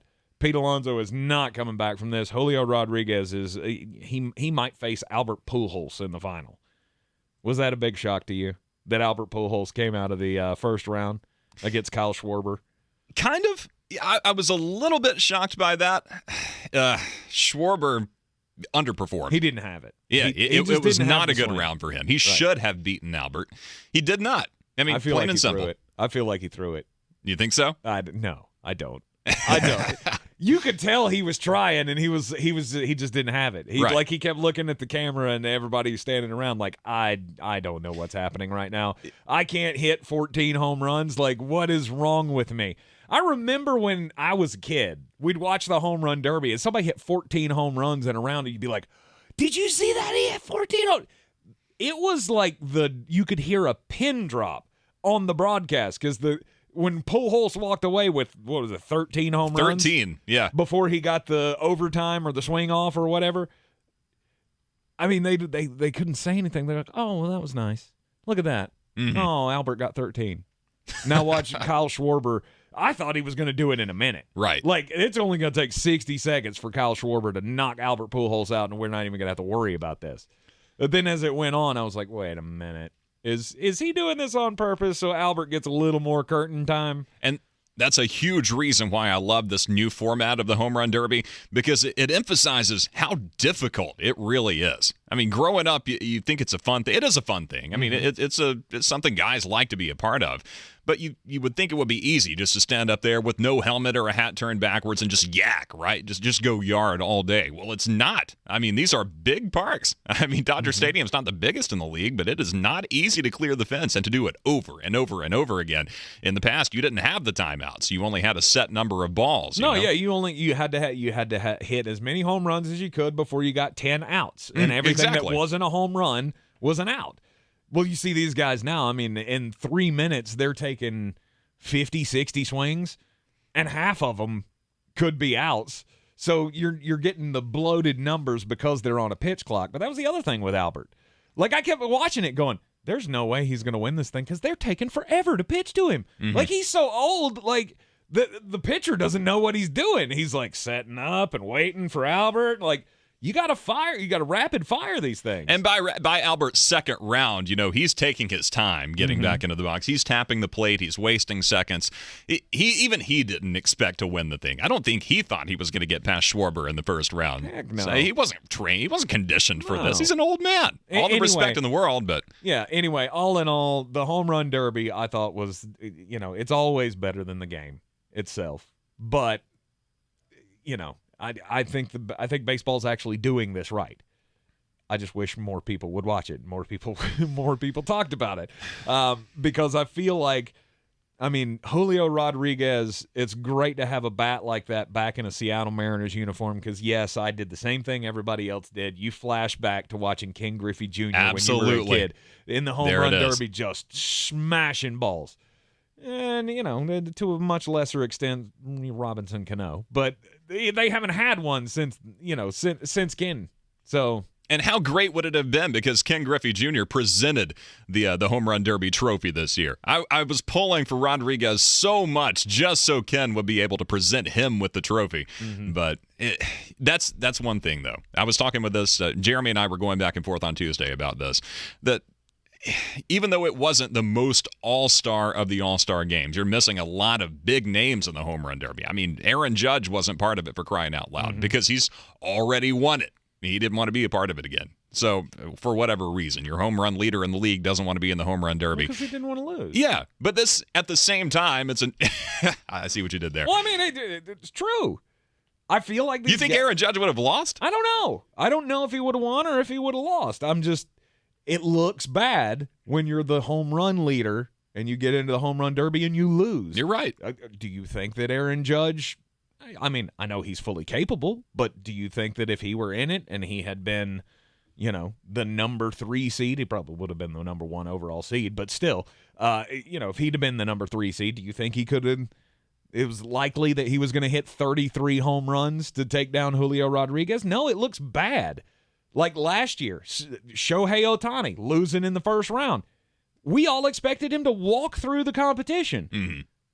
He wouldn't have done it either. So I feel like that plays a role, because it's all about, well, you're the best in game. Why can't you do it in batting practice? Yeah, and I compare it to the NBA Rising Stars Challenge, because you get to see the up-and-comers. That's exactly what Julio Rodriguez is. We're going to be talking about this guy for a long time, and without the overshadowing, of the Aaron Judges of the world, he had a chance to step up and show out, and I loved it. I'm here for it. Second half of the season is underway. We've got games going on around Major League Baseball today already, and coming up this evening as well. So I got to ask you, looking at the second half of the season, first question is, does it matter that 2 of the hottest teams going into the All-Star break were the Seattle Mariners and the Baltimore Orioles? Do you care? About the Orioles? No. I mean, it's cool. It's a nice story, but at the end of the day, it's much ado about nothing. I mean, there's still 500 games out of first place. I mean, it's almost mathematically impossible, even with an entire half of baseball remaining, to even make a run. So it's cool for the Orioles, but I'm not paying attention to them. For the Mariners, however, if they keep up this pace, 14 in a row coming into the All-Star break, the first time it's ever been done in the history of the league, they're going to keep it rolling. I mean, the Mariners aren't going away. You've seen what Rodriguez is capable of. We've seen what Cal Raleigh is capable of behind the plate. That's a bat that's only getting hotter as time goes along. He was somebody that a lot of people slept on coming into the season. Cal Raleigh's going to be a major factor coming through, but the Mariners will stay hot. Are they hot enough to catch the Astros? Maybe.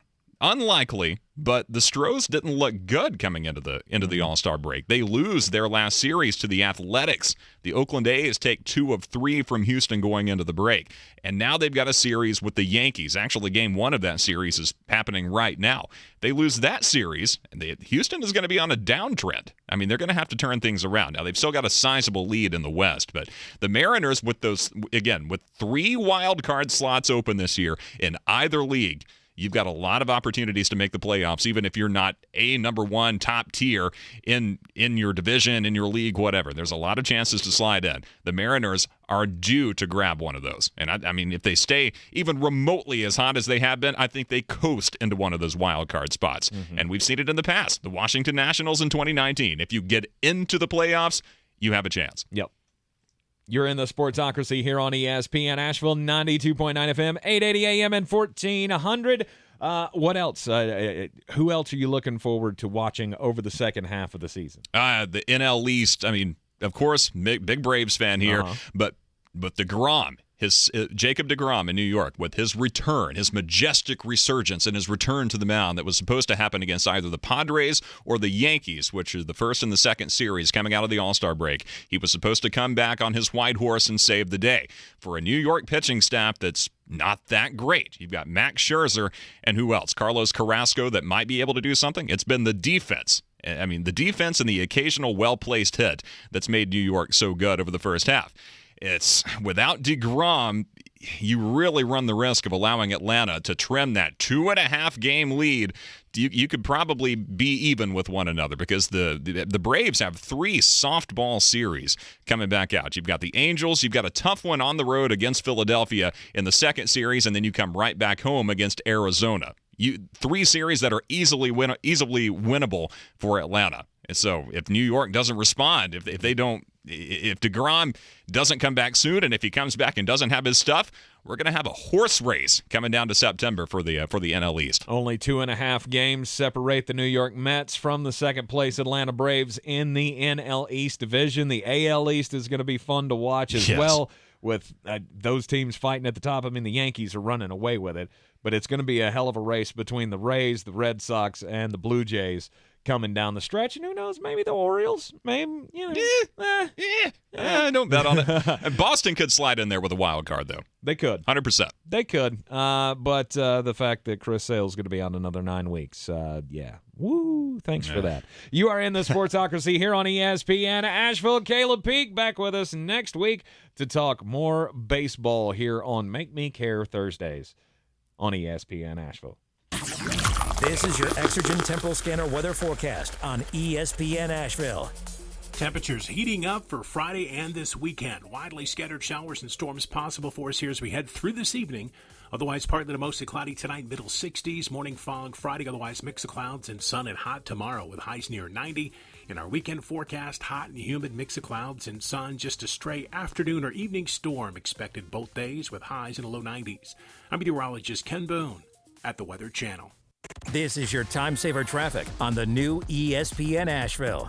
Traffic time ago, 26 westbound between Fanning Bridge Road and the Blue Ridge Parkway. 26 on the eastbound side, stop and go between Long Shoals Road and Airport Road. 40 westbound, light delays between the Smoky Park Highway and George's Branch Road. Sweeten Creek Road northbound approaching Mills Gap Road, very heavy volume. Sweeten Creek Road on the southbound side approaching Mills Gap Road, light delays. Near Avery Creek, Bavard Road northbound approaching Long Shoals Road, slowing. I'm Lyndon Field with your time saver traffic. This report is sponsored by T.P. Howard Plumbing. Hey, this is Josh Howard with T.P. Howard's Plumbing. There's nothing worse than a plumbing emergency. We need plumbers, helpers, utility foremen, laborers, and operators. Full benefits included. Call T.P. Howard's Plumbing at 628-1369. That's 628-1369. Equal opportunity employer. Looking good, Mrs. Dubs. The head groundskeeper at Thad's Golf Course just retired. We need to find someone in the next 2 weeks. Someone with botany and management experience. He needs a replacement because the greens are already looking a little rough. Aeration, they need to know it all. Indeed can help him hire great people fast. I need Indeed. Indeed you do. You can schedule and conduct virtual interviews all from your employer dashboard. Earn up to $500 in sponsored job credits by interviewing on Indeed. Visit Indeed.com/credit. Terms and conditions apply. At Ingles, whether we're celebrating Friday night rivals, televising college basketball games, bringing the Fan Fest to semi-pro soccer, or taking you out to the ball game at your minor league park, it's all in the bag. Ingles, low prices, love the savings. I am now over 80 pounds down now on the PhD weight loss program. We've been doing it since Thanksgiving. I've been working the plan. Their healthy nutrition, the protein-based diet that I am on with PhD weight loss has helped me lose over 80 pounds. I cannot be happier with my results, and I owe it all to Dr. Ashley Lucas, the MVP of PhD. You have been running 5Ks and doing things like that, which that was not really my goal. I've always been athletic. I've always done athletic things. I just wanted to be able to do it and not die for 48 hours afterwards.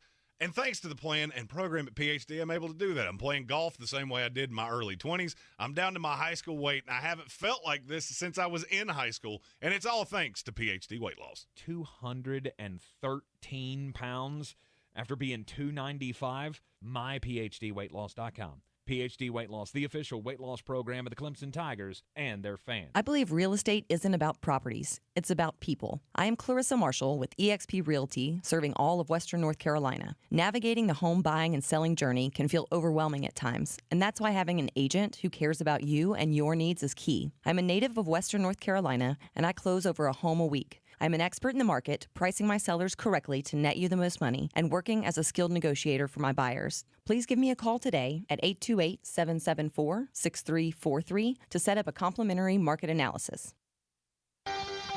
On the weird scale, there's Vegas, there's Florida, and there's Asheville. Let's get weird, Asheville. Welcome back into the Sportsocracy here on ESPN Asheville 92.9 FM. And guess what, Jeremy? I've got a crime story here. Who's shocked? So you're going double crimes? I'm going double crimes. I got another crime story that I'll tell you in the crime segment in the third hour of the program. But this is weird because a convicted murderer he was on the loose in Michigan because he escaped. Now, he didn't tunnel through the walls or, cut a hole in the fence, or his girlfriend wasn't outside distracting the guards with doing Tawny Katane type stuff on the top of her car. He escaped in a novel way. I've never heard of anybody doing this before. But so this guy, he was convicted of a murder in Tennessee back in 2005. So he served his time on that, and he was most recently charged with possession of narcotics, felony possession of ammunition, and having an open alcohol container in his vehicle. So he was able to post bond. $450 was all it cost him. A third party made the purchase is not the right word. Made the transaction at a kiosk at the county jail. Problem is, once the guy went free, he called the credit card company and had them decline the charge as a fraudulent charge. So they have charged him now with escaping because he canceled the credit card transaction. This guy is 50 years old. His name is Thomas Big Tank Katiwa. And, so now not only is he facing an escape charge, not only is he facing the other charges that he was originally booked on, but now he can add credit card fraud to all of it. I've never heard of anybody canceling their bond payment. That is an interesting strategy. In the just a bit outside, I told you about the death of the turnover chain. Mario Cristobal said that it didn't fit the culture at Miami anymore, so they got rid of it. Mm-hmm. Well, last week, something else died that should have died long, long ago. Internet Explorer. After 27 years, it's dead. And people like me are hailing its demise because it was the most god-awful browser in the history of creation. It was. I also don't actually know who used it. I have never seen somebody sit down at a computer and go, let me open Internet Explorer. Well, apparently I'm not the only one that feels that way. This guy's name is Jung Ki Young. He is a South Korean software engineer, and he has commemorated the death of Internet Explorer by buying it its own tombstone, which he is displaying at a memorial in a cafe that his brother owns just outside of town. Nice. The tombstone says he was good. It says Internet Explorer, the start date, the end date. He was a good tool to download other browsers. That is the most accurate memorial I've ever seen. It was, because at first it was Firefox, and then it became Google Chrome. Oh, Google Chrome is... If you don't have Chrome as your browser right now, I'm going to need you to explain that. Right. Microsoft Edge. Awful. Now, what's the new one? Is that the Edge? Edge is the new one, and it's basically it's Internet Explorer with a fresh coat of paint. Also terrible. Wasn't there one called like Silverlight or something like that? I don't know. That sounds like crimes. It sounds like you were doing crimes and you just admitted it on the air. No, I thought that was the... You about to break out a LimeWire or a BearShare? You want to admit some other crimes here on the air? What was the one? Pirate Bay? I'm going to be really honest with you. At this point, you could tell me you still used BearShare, and I would judge you less than if you said, I use Internet Explorer. I don't. Who burns CDs anymore? That was the only reason to use that thing. You did until recently. But now, thanks to Fred Anderson Nissan, you've got a brand new car. I do. They gave you an extra $250 on your trade, which means they gave you $254 because it was worth about $4. Right. And now you're toddling around town in a brand new Rogue. Thanks to our friends at Fred Anderson Nissan. They're our friends. They want to be your friends, too. They will give you $250 extra on your trade just for telling them that you heard about them right here with your friends at the Sportsocracy. Indeed. Over the next 3 years in the NFL, who are the teams set up for success? We've been reacting to the ranking that ESPN did yesterday. Stupid. They had their formula. Jeremy went, their formula's stupid. I'm going to do my own formula. I like math. And so now we have the definitive Sportsocracy power ranking for the next 3 years in the NFL. And our top teams, the Buffalo Bills, the LA Rams, Kansas City Chiefs, Baltimore Ravens, LA Chargers. No qualms with any of those in the top 5. The Green Bay Packers have a big question about whether or not is Aaron Rodgers going to be around for a while. I feel like with the $200 million deal that they just got done, he's not going to renege on that, and they will be all hunky-dunky with an elite defense for at least the next 3 years. So they come in at 6. Then you got the Cincinnati Bengals, who I would probably rank a little bit ahead of the Green Bay Packers just because of their youth movement. Undervaluing the consistency of the front office. Indeed. I get it. Indeed. You're looking at the roster as it sits. I get it. I am. So they come in at 7. That's as far as we've gotten in the list. Now, the next 2 teams, it might surprise you because they both have giant question marks at the quarterback position. Not this year, but next year and years to come. But the way the Mr. Wizard formula works, I trust their front office to get this right because they have been, over the last few years, front office has been good. In one case, they have a good coach. It's the Indianapolis Colts and the Tampa Bay Buccaneers. Yeah. And I'll tell you a fun story. The top 9 of my list and the top 9 of the ESPN list are very much the same. It's the same 9 teams, just in a very different order. It's after that it starts to get sideways. The Philadelphia Eagles at 10, the Cleveland Browns at 11, and the San Francisco 49ers at 12. And the only massive difference there, they had the Eagles at 15. You're grossly undervaluing the power of the front office. True. Because they have one of the best front offices in the league. Mm-hmm. I'm going to keep saying this. That's the non-transient part. But Jalen Hurts is not very good. I get that. And guess what? If he's not good for 6 games this year, you do something else. Mm-hmm. I mean, this was a front office that they did some good things, but then there was the Jalen Hurts thing. And I felt like it swung back to the other side.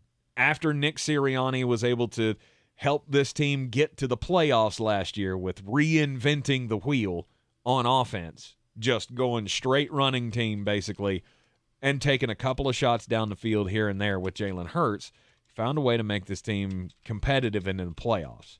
And then in this offseason, they have added some things that make you go, yeah, maybe Howie and the gang actually do have a good plan, and the whole Carson Wentz, Jalen Hurts thing was just a speed bump on their way to relevance in the Super Bowl talk. Mm-hmm. So you have the teams we've already mentioned, and then the Pittsburgh Steelers. All of those teams there's a pretty drastic discrepancy between them and the rest of the league. Mm-hmm. What do every one of those teams have in common? When was the last time, outside of the Bengals, that you saw any of them as bad? Bad. Well, I mean, it hadn't been that long for Tampa. 6 years. Yeah. 6 years. 6 years since you were that bad. And now that's a lot of Tom. And that brings me to a point. Because I knew one of our wonderful Saints fans would ask this question, where are the Saints? They and the Bucs are the two teams that will prove my point of how it's transient, but only to a point. Mm-hmm. Right now you have the Bucs that are more set at quarterback than they have been ever. But the instability at quarterback, mm-hmm. or the instability at coach, excuse me, with Bruce Arians walking away, now you got Todd Bowles. That puts you on the outside of the real contenders looking in. Todd Bowles comes in, has a good year, you're in the top 5 if you retain Tom Brady. The New Orleans Saints lose Sean Payton. They've been a staple of the top 12. Mm-hmm. Now you have a little instability there. If Dennis Allen so much came in and was a top 15 coach in the NFL, if you're just joining us, all the first-time head coaches are in the bottom 5. There are 5 rookie head coaches. There's no way to evaluate them. And I do feel like it affects you that much. The retread coaches are next. Mm-hmm. The Dennis Allens, the Josh McDaniels. That moves the ranking a little bit. If you just switched the numbers that the Bucs have at quarterback and the number that the Saints have with their coach, and you put both in the put the Saints in the top 15 with both, and the Bucs where the Saints are currently, mm-hmm. you know how different it changes things? How different? The Saints become 8, and the Bucs drop to 21. Wow. Oh, it's great to have your front office in line mm-hmm. and be able to get the draft right. Mm-hmm. If you don't have a coach or a quarterback, you're doomed. Mm-hmm. You're doomed. Name me the last team that did not have either an elite quarterback or an elite coach. That won a Super Bowl? Yep, Yeah. because that kills that Trent Dilfer thing that people love to do, because you had Brian Billick, mm-hmm. who was an original, phenomenal coach. Mm-hmm. That was one of the things I didn't expect. You can survive having one of these off. And that takes me to the Pittsburgh Steelers. Of the 5 things in this, how many do they have that are off? They good at coach? Yeah. Mm-hmm. Yeah, they're top 3 in the league. Yeah. Have they been a historically good drafting team? Yeah. Top half of the league. Good front office. Mm-hmm. Even with the new GM, I'm not overly worried about it because he's been in the organization for 20 years. Within, absolutely. And the roster's good, right? Yeah. That's enough to keep you in the top 12 of the league. It's enough to keep you in the top 12 of the league. And you know what's funny? They've had one of those be a problem for the last 10 years. Mm-hmm. For the last 10 years, one of those has been a problem at some point. You know what they've always been? Competitive. Mm-hmm. You can have one flaw. The roster can be less than ideal, which is where I find the New England Patriots right now. The roster's not ideal. The front office is not ideal. It's built in to tell that word that I can't say. Totalitarian. There it is. You tell one of us did politics and one of us didn't. you can survive the one. But if Bill goes away, now what do you have? Nothing. If Bill leaves New England, they're the Houston Texans. That's how important that is. Because they're not great down the line, but they have the best coach in the league. Mm-hmm. It's enough to keep you in the top half. Mm-hmm. Just that one thing by itself. They're not in the top 16 of any other stat of the 5 that we did here. They're still ahead of the Jets, who are on the come, and they're right behind the Saints. Mm-hmm. Compare those two rosters. Who? The Saints and the Patriots. Oh, the Saints are way more talented. Many times over. By miles, yeah. But I don't know what their coach is. I've seen Dennis Allen with the Raiders, and it wasn't good. If he proves to be the guy as the coach, now you're a top 10 team. Right. That is the thing I did not expect. I did not expect that the bottom 7, the top 7, they would be the outliers. Mm-hmm. Everything else is so transient that just one thing can change it all. Mm-hmm. One thing. Everybody else is either a dumpster fire or they're good. Hey, a quarterback goes down. I'll figure it out. Right. Pittsburgh Steelers. Well, Ben retires. Well, Ben wasn't very good anyway, and you were still either a playoff team or competitive. Mm-hmm. Why? Because you got everything else. Mm-hmm. And as I went down the line of this, that's what I figured out. That's the reason I hated the ESPN list so much. It wasn't the top end of it. It wasn't the bottom end of it. It was the middle. Yeah, that meaty clacker. Bingo. It was that middle tier where I'm going, you have this flipped upside down. And that really says everything you need to know about the NFL. There are a handful of teams that are going to be good every single year. Mm-hmm. They just show up and they're good. The Buffalo Bills at this point. The LA Rams, the Kansas City Chiefs. And there are some teams that are just going to be bad because they are bad. And those are the teams that I don't give the benefit of the doubt. Yeah. The Houston Texans, the Chicago Bears, the New York Giants, and the Atlanta Falcons. You're in the Sportsocracy here on ESPN Asheville. We'll talk about the Detroit Lions pre-training camp preview coming up in the next hour. We've got the Jags to cover as well as we continue the rest of the NFL futures list. Plus, we got the daily draft on the way.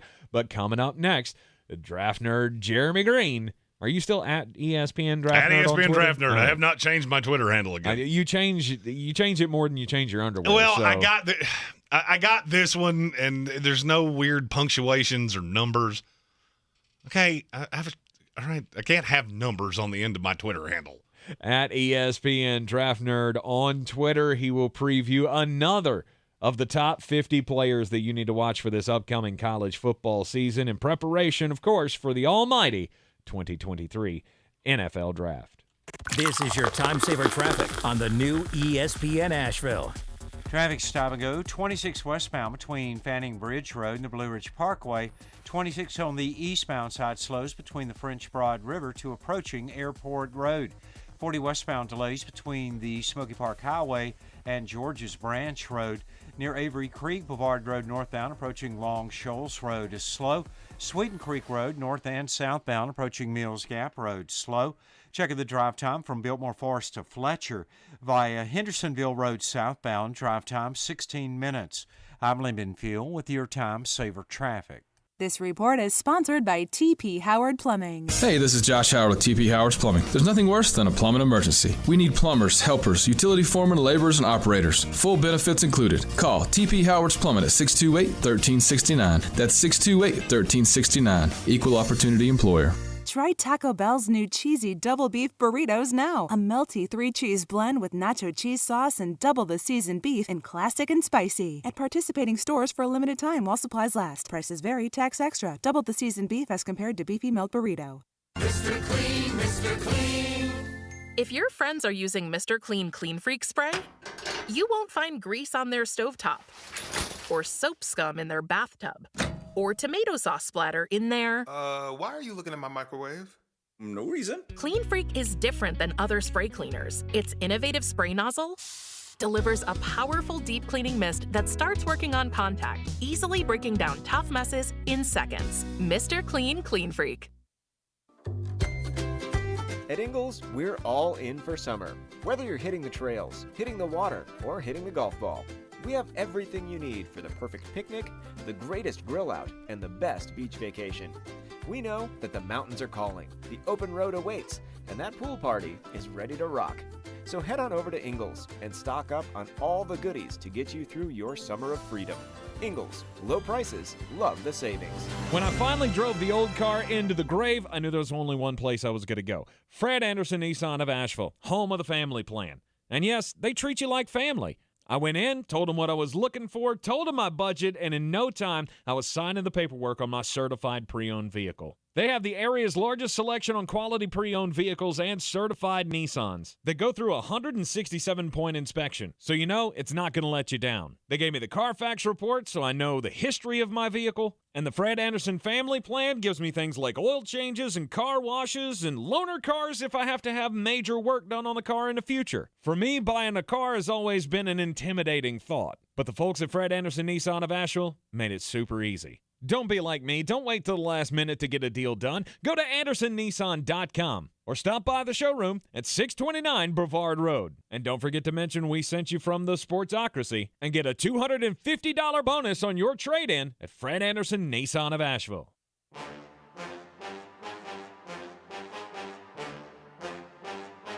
The Sportsocracy. The ceiling is the roof. Let's make it happen. Let's keep moving forward. All right, it is that time. Another of the top 50 college football players that you need to watch for the upcoming season. And, of course, ahead of the 2023 NFL Draft. And this is not so much for the draft. This is guys to watch throughout the college football season. Yes, it's my rankings for the draft. Say, you know why we're doing this. Well, 100%. You know, not everybody sits around and watches tape like me because they have, lives, which I don't. Right. My favorite thing to do is sit in my office in my underwear and watch tape. All right, who's next on the top 50 list? That's not the saddest thing you hear all day. I don't know what is. Stanford quarterback Tanner McKee. This should tell you everything you need to know about how I feel about this quarterback class. In my preseason top 50, I have 7 quarterbacks in the top 47. McKee's dead last. He's older. He did the Mormon mission thing, so he's a little bit older than the average prospect. Body build is phenomenal. 6'6", 230. He looks like Thor, God of Thunder. The only thing that scares me is he has had a slew of injury problems. If he gets through this season healthy, I want to see a little improvement because his touch is not always there. He's got kind of that – this is not the most apt comparison, but it's what I've always called it. He has that John Rocker syndrome. He knows how to throw a fastball, and he can throw a fastball with the best of them. But he gets racisty on subway trains? That's not what that meant. He doesn't know how to do anything else. So when you see the screen pass, there is smoke coming off the ball on a screen pass, and there are times that running backs don't even have their heads turned around by the time he throws it. Sometimes on crossing routes, there's so much mustard on that ball that it falls weakly to the turf. This is a total projection because there is a lot that he needs to improve. I've also seen much less impressive prospects go in the first round. I mean, drastically less impressive. He will draw that Andrew Luck comparison because he's so tall and he plays at Stanford. My fear is that's what's going to push him down. He's more Davis Mills than he is Andrew Luck. But I could see him being better than Davis Mills. I think from just a raw trait, raw talent, I think he's better. And looking at how I feel about Davis Mills, and he could look like that. Because this is not a good team. This Stanford team is bad, and they are going to get boat raced more than once. But I think he's going to keep them in some games that they shouldn't. And I very easily could see him being a first-round pick. I could see somebody falling in love with him. If I had $1 for every time I've seen this happen. Quarterback falls further than they should. Same school. Some of the same traits. Because colleges tend to recruit quarterbacks that are similar trait. That they build the program that way. Then you see this kid, he reminds you of the other, and then all of a sudden he gets boosted up because the other one fell. I could see that happening, but I'm not telling you it won't be deserved. Very talented player. If he gets them bowl eligible, he should be a first-round pick because there's no way they're doing that unless he becomes the quarterback that I think he can be. Mm-hmm. Put up big numbers at his previous stop. He was at SMU. Is that right? That's Tanner Mordecai. He's been at Stanford. That's the wrong Tanner. Yeah, you're on the wrong Tanner. All these damn Tanners. Yeah, that's Tanner Mordecai. You said previous stop. I was like, wasn't it in high school? Wasn't he a transfer? No. Huh. Okay. No, he took a Mormon mission. He was at Stanford, then he left, and then came back. Okay, that's what it was. Yeah, he sat behind. It was before Davis Mills, I think. He's 24 years old, if I'm not mistaken. Or getting ready to be. And not the same knock on him that you have on older quarterbacks like Kenny Pickett. No, because Kenny Pickett played through those years.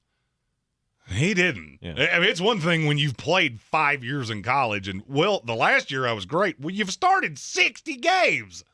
Of course you got better. I have gotten a lot better because I've dropped so much weight with the PhD weight loss program.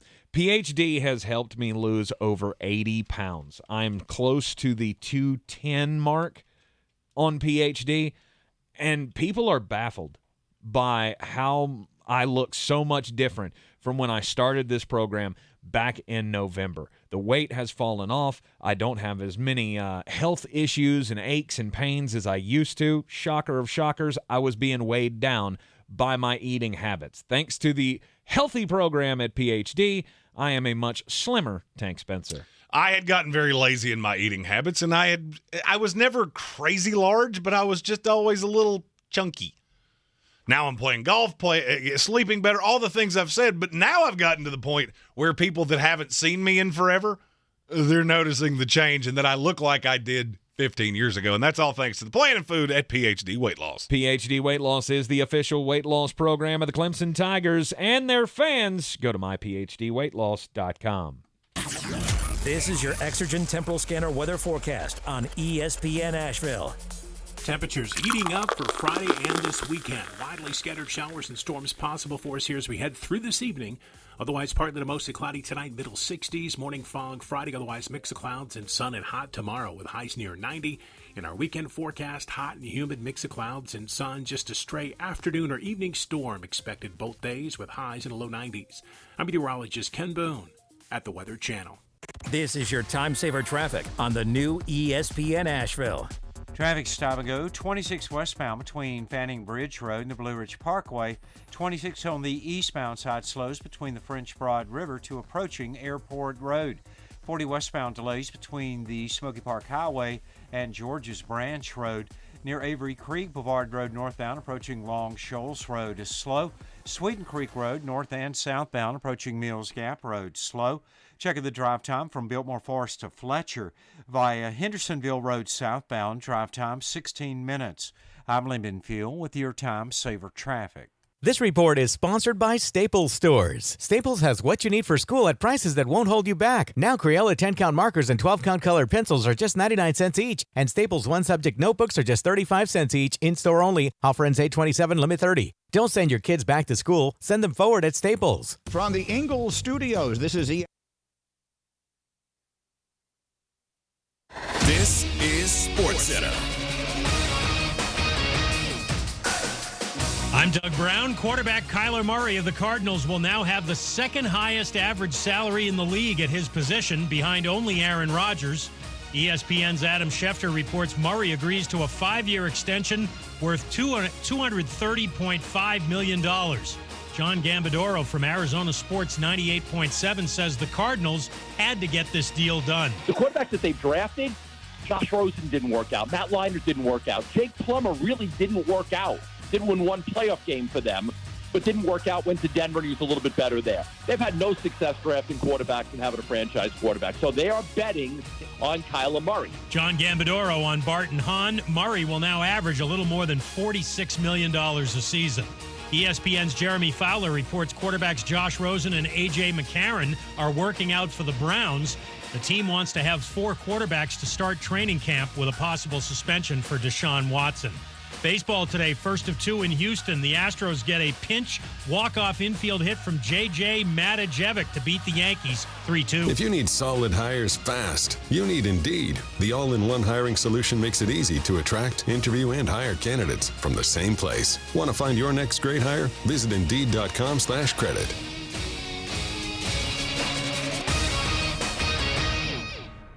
Now, your chance to win $1,000. Just enter this nationwide keyword on our website. Credit. That's credit. Enter it now. Log on to ESPNAVL.com. He's a degenerate gambler. You are a smelly pirate hooker. And he's cheaper than oxygen. He's useless. But somehow, they make it work. Jeremy Greene, Tank Spencer. There's no holding back in the Sportsocracy. Presented by Ingles Supermarkets and Fred Anderson Nissan of Asheville. And you are in the Sportsocracy here on ESPN Asheville, 92.9 FM, 880 AM, 1400, and of course heard everywhere on the iHeartRadio app. Take us with you each and everywhere you go. And don't forget you can watch us as well on your YouTube-enabled devices, wherever you may be. Just go to thesportsocracy.com. If you are not already subscribed to the channel, click through the link. Subscribe to the channel. You can join the House of Reprehensibles as well. The chat, though, is only open for subscribers, so you have to subscribe so you can get your comments in. And, you know, there's a nice little discussion that's been going on in the chat. I love that the chat doesn't – I mean, sometimes it follows the program, but – sometimes it goes off on its everybody own gets little tangents. into their own little arguments as an aside, and there's one take that I have seen twice today from our House of Reprehensibles that we're going to get into at some point later on in this program. Hopefully, if not, it will be a topic of discussion on tomorrow's show as well. But it is time in the third hour as we kick it off every day with the daily draft. And because my head coach of the Georgia Bulldogs just got a 10-year, $112.5 million contract after winning the first championship in 40 years for the Georgia Bulldogs. And no, stop it with the meme where the Georgia Bulldogs are not to blame for inflation. So let's stop it with that. But Kirby Smart getting paid big time to be the head coach of the Georgia Bulldogs through the 2031 season. And Jeremy, you got the first pick in the draft because we flipped a coin. That's on me. I thought I put up a poll, but apparently I did not hit send. That's important. Oops. That's important. So the first pick in the daily draft. And this is if you were starting a collegiate program today. Who would your coach be? Don't screw this up. There's only one way you can go. It's Nick Saban. Yes, thank you. I don't care that he's 70 years old. I don't care if he only coaches 5 years. I do not care. No, you shouldn't. I absolutely 100% don't care. There are younger guys. You're going to get 2 of those. That's fine. There are 2 more on the backside of that. I'm going to be just fine. You feel like Nick Saban could go into any program and turn them into a champion. I do. And I also think he's going to coach until he's 80. Mm-hmm. He's just one of the, and I don't want to make the joke Paterno comparison because that's what people always do. He reminds me of Bobby Bowden. Okay. Bobby was not physically removed, but it was okay. Bobby, it's time. Like the successor's been on the staff forever. It's time. Mm-hmm. That's how I think this is going to go with Saban. He's so competitive that I don't see Nick Saban sitting in a retirement community in his gigantic mansion playing shuffleboard. I don't see that. There are some people I do. He's just not one of them. Mm-hmm. So for me, that was really easy, in spite of the fact that he is 70 years old. I do need to ask you this question, though. Any team? Like, Nick Saban just took a wild hair to take over Louisiana Monroe. How long does it take? Because he's obviously not going to come in 1 year. You're not going to have the horses. Well, he did it at Alabama after they lost to Louisiana Monroe. So you know what? I'll say 3 years. 3 years. 3 years. He would have Louisiana Monroe in the championship picture. I just think he can coach anywhere. Mm-hmm. I would. There agree. are some people that are grinders. This is just what they do, and he's that level of coach. Nick Saban, no doubt he was going to be the number one pick regardless of who had the pick. But I'm glad you had the number one pick so I can take the coach of my 2022 college football champions, the Georgia Bulldogs, Kirby Smart. That's my thing. I'm sorry. You don't do it right. I try my best. If you're going to do it, at least give it the vigor it deserves. My 2022 college football playoff champions. I can't do that. It makes my throat hurt when I try to. I've got a little Sam Kinison thing like that. If you've ever seen me do stand-up, you know what I'm talking about. Oh, absolutely. He cranks it up to 11. Yeah, there's all gas, no brakes. Kirby Smart, after winning the national championship with the Georgia Bulldogs, finally a understudy to Nick Saban, has defeated him on the greatest scale. So Kirby Smart, well-deserving of the number 2 overall pick. I'm glad I get to be a homer. Now, this is where, for me, it gets interesting. It doesn't get interesting to me because, to me, there's clearly a third. And to me, there's not. There's not? No. You don't look at Dabo Swinney and go, he could take over any program and build it into a champion. I'm going to be really honest with you. I'm so glad you're doing this because I didn't want to at all. Why? To me, there is a clear 3, but it's not Dabo. Really? I'm very sure this will not be popular with Clemson fans. 100%. Do you not find it to be ironic that Dabo turns Clemson into this superpower right as every program in the ACC is down? No. Do you not find that to be that you don't think that's ironic at all? No. I'm going to say something maybe a little spicy, maybe a little homer. In terms of an X's and O's coach, I don't actually think Dabo Swinney is that much better than Tommy Bowden. Oh. Hold on. Let me finish. Okay. Here's where he does have a great advantage. He plays the game very well. The recruiter game, the booster game, the CEO of the organization game. He does that very well. I'm just not sure that you could take Dabo and put him just anywhere, and it works. I'm not sure you can do that with Kirby Smart either. I think they're both great coaches. But I'm going to level with you. I didn't want either one of them. This worked out great for me because I got the first pick, got the one I clearly wanted, and I still get my 2 and 3. That's insane. So justify Dabo. The fact that you have anybody at 2 and 3 other than the 2 guys that I just said. Oh, there's one that's clearly. It's going to sound stupid now. It won't sound stupid 3 years from now. I promise you. Okay. I feel like I know who you're getting ready to talk about. But Dabo Swinney, to me, the only thing, like you said, he does the recruiting thing very, very well. There's a reason that everybody under his tutelage is sought after as a head coaching candidate. Brent Venables just getting the Oklahoma job, and Tony Elliott has been on everybody's short list to be a head coach elsewhere, and it's all because of Dabo. Dabo has this old school connection with parents that I feel like still plays. Do I like the fact that he has come out so stringently against the NIL era? No, I don't. I still feel like that might come back to bite him in the end, but he is still a hell of a recruiter. Clemson continues to bring in all the talent in the world, and they're going to be, last year was a down year, they're going to bounce back. And I don't dispute anything you just said. Here's my problem. If Clemson goes into the SEC, what happens immediately? They'll take a step back. I would say they take 4 steps back. When you start recruiting against the Alabamas and that's not going to go your way. And people don't really seem to understand how much that matters, what conference you're playing in. I know definitively. All right, let's say my final 5 is the 5 best programs in the country.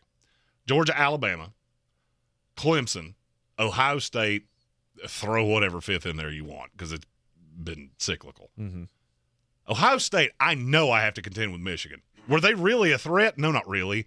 But I had Penn State. I had other things. I didn't know that I was walking into a situation where I'm in a boat race 90% of the teams I play. I knew that at Clemson. And really, that switched on Deshaun Watson. Deshaun Watson shows up. You're so clearly better than everybody else. Yeah, he recruited him. I get it. Mm-hmm. I just think there's been some advantages there. I'm not sure he could do that everywhere. And I don't think Dabo plays everywhere. Dabo plays in the heart of Southeast football. And there's a great merit to that. That's the heart of college football. Exactly. You'll have a great career doing that. I just could not possibly take him over the guy that I'm getting ready to say. Okay. It's Lincoln Riley. It's Lincoln Riley, and to me, it's not even debatable because he's playing chess, not checkers, with the way this game is played. He sees how this works. There's a reason he left Norman, Oklahoma. Mm-hmm. I've heard things from around him that sound like they came out of my mouth. How do you think it's going to play on the recruiting trail when I go to Oklahoma and I'm competing against Alabama and whatever the case may be? Or I can go to L.A. and just cherry pick anybody I want. Yeah, I'm fine with that. Mm-hmm. And he's very, very, very young. Lincoln Riley was my clear two. This is one of those hills that I will die on. I do not care. Yeah. It's just insane to me. I mean, I'm not saying he's a bad coach or anything. He's obviously a, top 5 coach in college football. Mm-hmm. But the success is just not there. I mean, how many games he lost his career? I get it. He's lost like 6 games. 10. Who cares? It's 10 as a head coach. At Oklahoma in the Big 12. Mm-hmm. It's not very competitive. I mean, woo, you beat Oklahoma State every year. Yay. In Texas. I don't feel like this is that hard to understand. In his time as a coach, here's his quarterback rooms. Baker Mayfield, Kyler Murray, Jalen Hurts, Caleb Williams. Uh-huh. Yep, I'm going to be good at quarterback. I'll be honest with you. If I'm a 17-year-old quarterback, I'm a hotshot quarterback. Mm-hmm. If I was Arch Manning, I'm going to USC. I'm going to play for that guy. Oh, yeah. I cannot say that about anybody that's been on this list so far. He's going to win me a Heisman Trophy. Mm-hmm. I will win a Heisman Trophy, and I'll probably be the #1 pick in the draft. That's awesome. Lincoln Riley wins you Heisman Trophies. These other guys, they win you national championships. Mm-hmm. And you had that at Norman, Oklahoma. He was in Norman, Oklahoma. You ever been there? Because I've flown over it. Hell no. Yeah, I have been to L.A. That's pretty easy to sell. Mm-hmm. And now you're in a big boy conference where it's you and Ohio State, really. Michigan's a step down from that. Penn State's a step down from that. And they don't have the athletics budget. Oh, and by the way, I'm playing in that premier conference, and it's 78 and sunny out here 99% of the time. Mm-hmm. That's going to play more than people think. In recruiting, absolutely. I'll go one step further before we have to take a break. I fully believe that Lincoln Riley will be better at USC than Pete Carroll ever was. Under. Tell me I'm crazy all you want. I will. Pete Carroll's a great coach. Mm-hmm. In terms of X's and O's, recruiting, CEO of the program, anything. You tell me what Pete Carroll does better. He's the only competent coach that's been out there for 40 years, other than Lane Kiffin, and, well, there were some issues there. Right. There were some bumps. Yeah, there's a lot more Paul Hackett. There's been a lot more Paul Hackett's than there have been Pete Carroll's. Mm-hmm. One of them was super successful, and he's a great coach. College football Hall of Famer, no doubt. My guy's 10 years younger than Pete was when he took this job. I think I'll be just fine. All right, so there you go. Lincoln Riley, the second pick by Jeremy Greene. In today's daily draft, we got 3 more rounds to go. Stick with us here on ESPN Asheville. This is your time saver traffic on the new ESPN Asheville. Driving time ago, 26 westbound between Airport Road and the Blue Ridge Parkway. 26 on the eastbound side, light delays between the French Broad River and Airport Road. 40 westbound near George's Branch Road, traffic is slowing. Near Avery Creek, Bavard Road northbound approaching Long Shoals Road is slow. Again, Bavard Road northbound slow between Clayton Road and the Blue Ridge Parkway. Sweeten Creek Road north and southbound near Mills Gap Road delays. I'm Lyndon Fuel with your Time Saver Traffic. This report is sponsored by Taco Bell. Try Taco Bell's new cheesy double beef burritos now. A melty 3-cheese blend with nacho cheese sauce and double the seasoned beef in classic and spicy. At participating stores for a limited time while supplies last. Prices vary, tax extra. Double the seasoned beef as compared to beefy milk burrito. Don't you wish your life came with a warning app? That dog does not want to be petted. Well, life doesn't always give you time to change the outcome, but prediabetes does. Take the 1-minute test today at doihaveprediabetes.org. Brought to you by the Ad Council and its prediabetes awareness partners. Choosing Sides, F1, a podcast about... What are we doing here, Lily? Well, you're in the right place, Michael. I'm Lily Herman, Formula One expert. And I'm Michael Costa, comedian, and I'm just going to be honest here, complete F1 newbie. On this inaugural season of Choosing Sides, we're tackling the historic and controversial sport of Formula One race car driving. Who are these drivers? Rich kids? Daddy issues. Daddy issues galore. Listen to Choosing Sides F1 on the iHeartRadio app. Or wherever you get your podcasts. Real estate isn't about properties, it's about people. I'm Clarissa Marshall with eXp Realty, your native realtor serving all of Western North Carolina.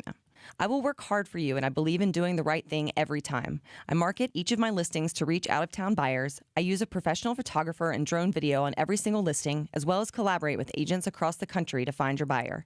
Check me out online at clarissasellswnc.com or give me a call at 828-774-6343. It would be my pleasure to assist you through the real estate process. Rogue Combat Club, Asheville's home for comprehensive martial arts training, has a goal for our community, one that's stronger, more fit, and unwavers in its support of one another. Rogue Combat Club's instructors have competed at the highest levels and offer classes for everyone from young children to adults in Brazilian Jiu-Jitsu, Muay Thai, and wrestling.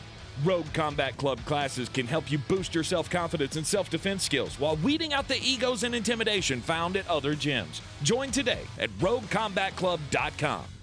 When I finally drove the old car into the grave, I knew there was only one place I was going to go. Fred Anderson Nissan of Asheville, home of the family plan. And yes, they treat you like family. I went in, told them what I was looking for, told them my budget, and in no time, I was signing the paperwork on my certified pre-owned vehicle. They have the area's largest selection on quality pre-owned vehicles and certified Nissans. They go through a 167-point inspection, so you know it's not going to let you down. They gave me the Carfax report, so I know the history of my vehicle. And the Fred Anderson family plan gives me things like oil changes and car washes and loaner cars if I have to have major work done on the car in the future. For me, buying a car has always been an intimidating thought. But the folks at Fred Anderson Nissan of Asheville made it super easy. Don't be like me. Don't wait till the last minute to get a deal done. Go to AndersonNissan.com or stop by the showroom at 629 Brevard Road. And don't forget to mention we sent you from the Sportsocracy and get a $250 bonus on your trade-in at Fred Anderson Nissan of Asheville.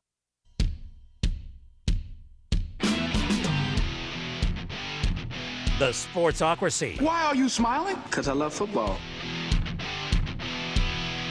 And it's daily draft time here in the Sportsocracy. We roll on drafting college coaches. The big college coaching news of the day, the Georgia Bulldogs extending the contract of Kirby Smart, 10 years, $112.5 million. So you have started with Kirby Smart and Dabo Swinney. I have. I have started with Nick Saban and Lincoln Riley. Mm-hmm. And this is, to me, where this game becomes fun. Because there are two coaches that I adamantly want. I don't think you'll take them. So I'm going to roll the dice. Okay. And I'm going to take the one that I'm pretty confident that you would. Okay. Because he's not even done winning all his games yet. Him and his family. Right. I'm taking Brian Kelly. Brian Kelly with the LSU Tigers now after, being at Notre Dame and, he did fine at Notre Dame, had him in the college football playoff, and now that's people now that's undervalue over. How hard that job is. Mm-hmm. That Notre Dame job. Mm-hmm. When you look at I had somebody that works on a college football staff tell me this one time. There are about 10 schools: Wake Forest, Duke, Stanford, Notre Dame, yada yada yada. If you look at the top 300, the ESPN top 300, they're allowed to recruit about 30 of them. Mm-hmm. LSU does not have that problem. They care about winning games, and he's going to do a whole lot of it. Yep. I thought that was a brilliant hire by LSU. Totally outside the box, very expensive. Mm-hmm. And I'm telling you this, and I'm going to throw this little tidbit out there, and then I'm going to walk away. If you want a dark horse Heisman candidate that you're catching a stupid number on, Jaden Daniels. Just remember I said that. Really? That would be the surprise of the college football season. He's insanely talented. And under Brian Kelly, I think you may be shocked at how good he is. Mm-hmm. Brian Kelly, really, really good football coach.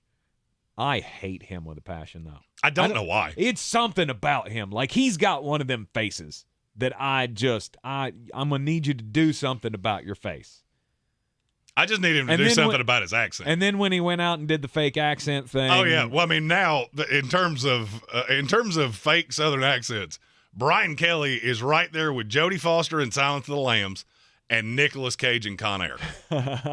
Put the bunny back in the box. Right. I mean, I get you all have to have a little bit of car salesman in you to absolutely. be a good recruiter and everything. Mm-hmm.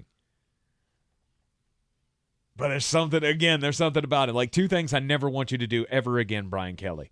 One, never, ever, ever fake a Southern accent again. Ever. And number two, stop dancing. Yeah, don't get on that weird stage that they spin the camera around, because that was awful. Anybody that does this, the little the Batusi? Yeah, the little the eye triangle thing. Yeah. Bad. That's awful. They call that the Batusi. As a Batman fan, you should know that. I don't care what it's called. It's called awful.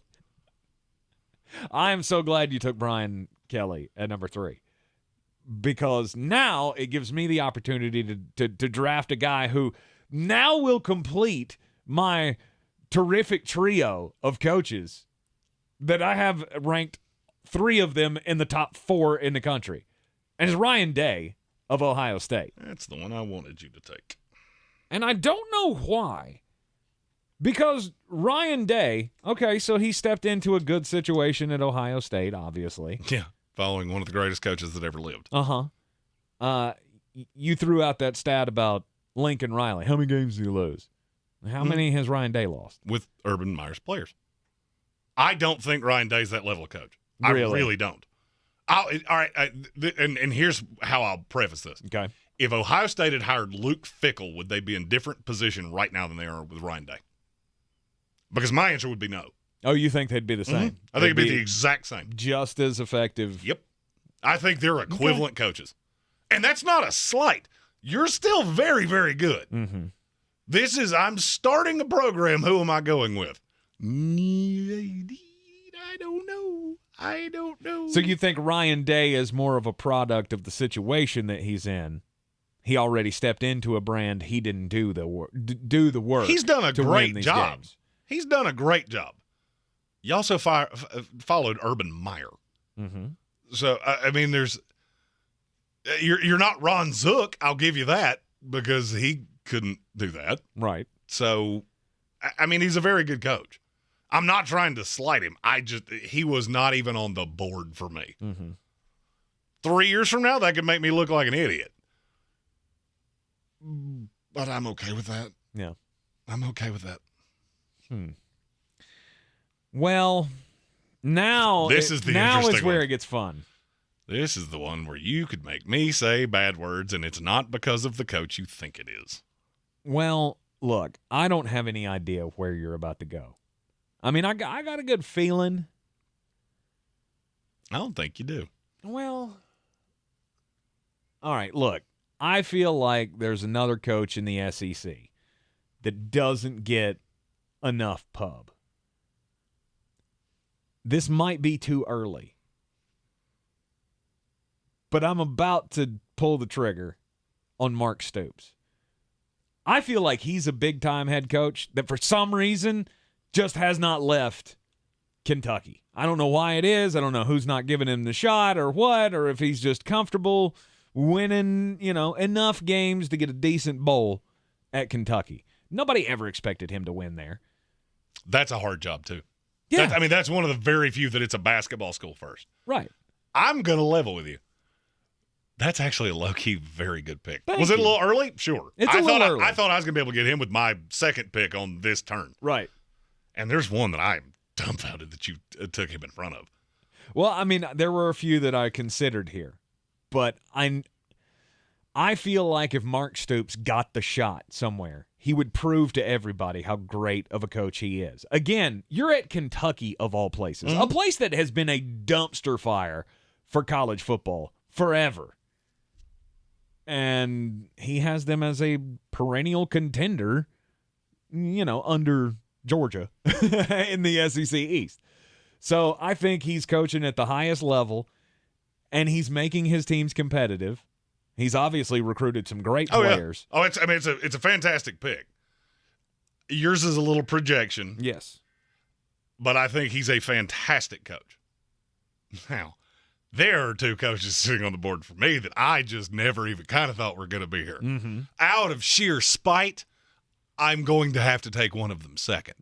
So I'm going to take the Portal King, Mr. Lane Kiffin. That's the other one I considered. As well it should. I feel like Lane Kiffin gets things that happened to him in his 30s held against him. Mm-hmm. And now I really view him and Lincoln Riley very similarly because I think they're both playing the game the way the game is supposed to be played now. Mm-hmm. Is it going to stay that way forever? I have no idea. Now, I don't think the NCAA has any teeth.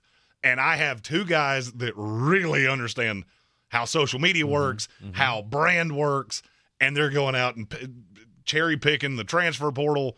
That makes me feel just all kinds of warm and fuzzy. And now I just, this is not going to be easy to say out loud. Oh no, I don't he's going to do it. I didn't. I thought there was not a chance in hell that you were going to do this. I mean, I'll be honest with you. I think I'd take Satan himself over who I'm about to say.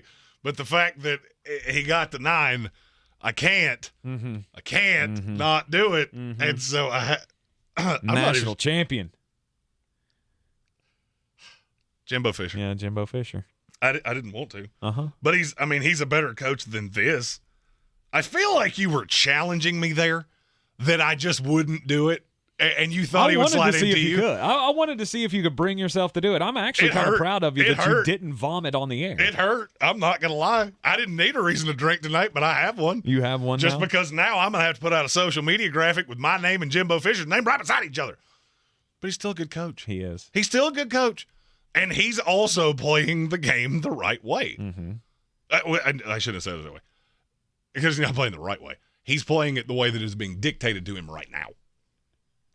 Oh, it's not the right way? Well, I mean, it's gross that you have the biggest checkbook, so you win. But he's going to. Mm-hmm. If you had to bet right now in the next 10 years, does he win a national title at Texas A&M, would you say yes or no? If I had to bet my house on it, absolutely. I would say yes as well. Mm-hmm. I think at some point the money's just going to win out because there's so much more of it there than there is anywhere If else. you can keep having number one recruiting classes, and regardless of how much money you're spending, the talent and the fact that you've already won a national title as a head coach, then I feel like at some point it's going to happen for you. I feel good. You should feel good. I mean, I feel like I need a drink, and I feel kind of gross because I have Jimbo Fisher on my team. Yeah. All right, here we are. All right, so my last pick in the daily draft today. I'm torn. I'm torn between two guys, and I've never been a big believer in Luke Fickell. So with my 5th pick, I'm going to take Mario Cristobal, head coach at Miami. I feel like he's a really good coach. I want to see this happen. I was actually I'm with you. I don't hate Miami as much as you do, obviously, as a Florida State guy. I loathe Miami. But I've always been irritated. I mean, ever since growing up in the early 1990s, and every kid had to have a Miami Hurricanes starter jacket with that dumbass bird on the back of it, I have not liked Miami.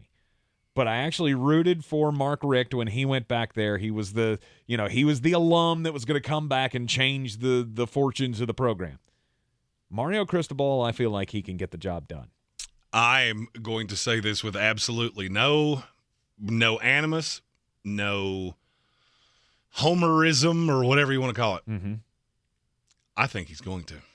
I think he's the best hire they have made since Butch Davis. Mm-hmm. And I don't think it's all that close. This is the first time I have looked at a Miami head coach and gone, you get it. And I'm going to level with you.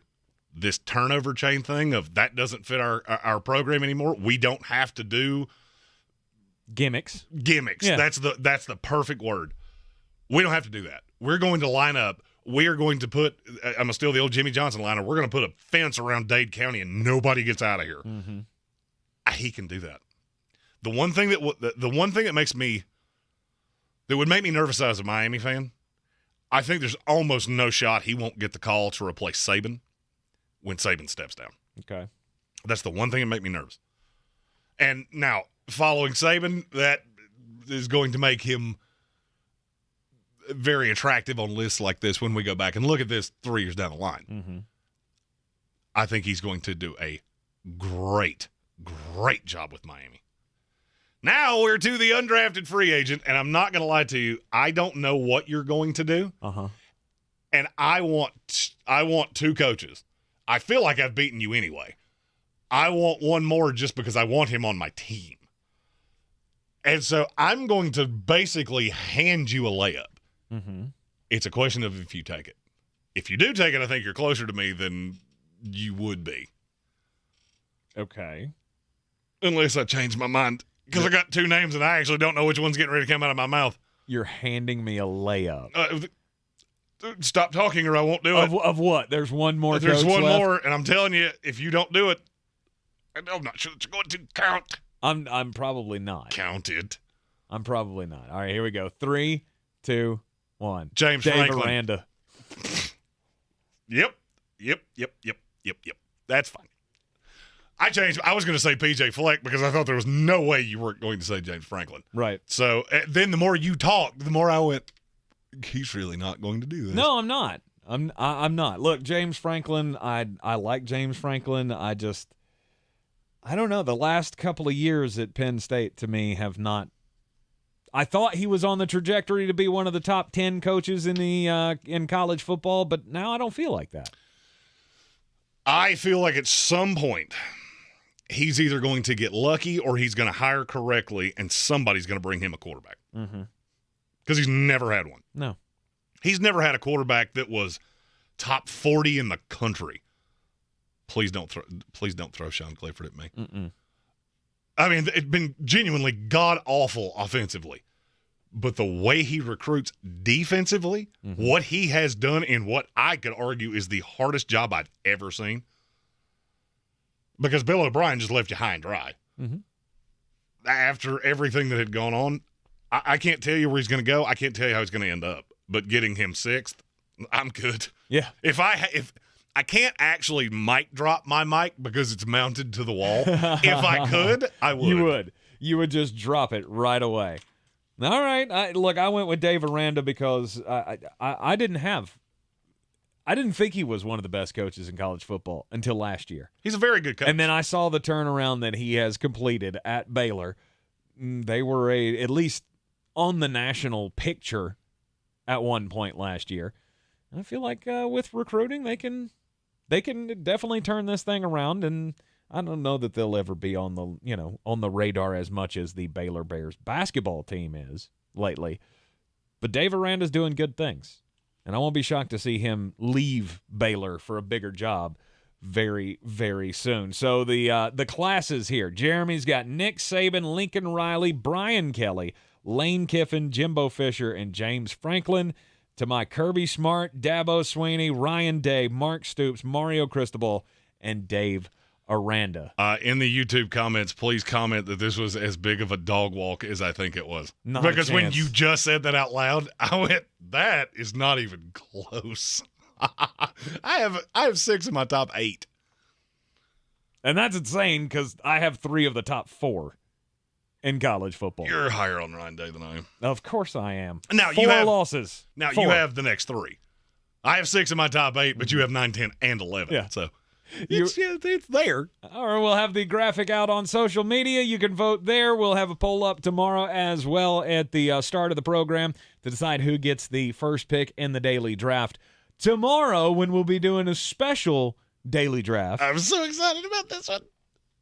It's going to be the celebrity that you would want to go drinking with. The ultimate bachelorette party drinking team. Nice. And I am so excited about this. You are in the Sportsocracy here on ESPN Asheville. This is your Exergen Temporal Scanner weather forecast on ESPN Asheville. Temperatures heating up for Friday and this weekend. Widely scattered showers and storms possible for us here as we head through this evening. Otherwise, partly to mostly cloudy tonight, middle 60s. Morning fog Friday, otherwise mix of clouds and sun and hot tomorrow with highs near 90. In our weekend forecast, hot and humid mix of clouds and sun. Just a stray afternoon or evening storm expected both days with highs in the low 90s.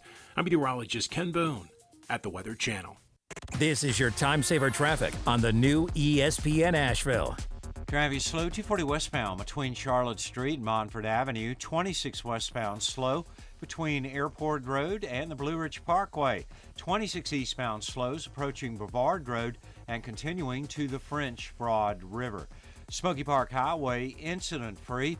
Sweeten Creek Road, north and southbound, approaching Mills Gap Road, very busy. Hendersonville Road, southbound, delays between Biltmore Forest and Overlook Road. Near Avery Creek, Brevard Road, northbound, approaching Long Shoals Road is slow. I'm Lyman Field with your Time Saver Traffic.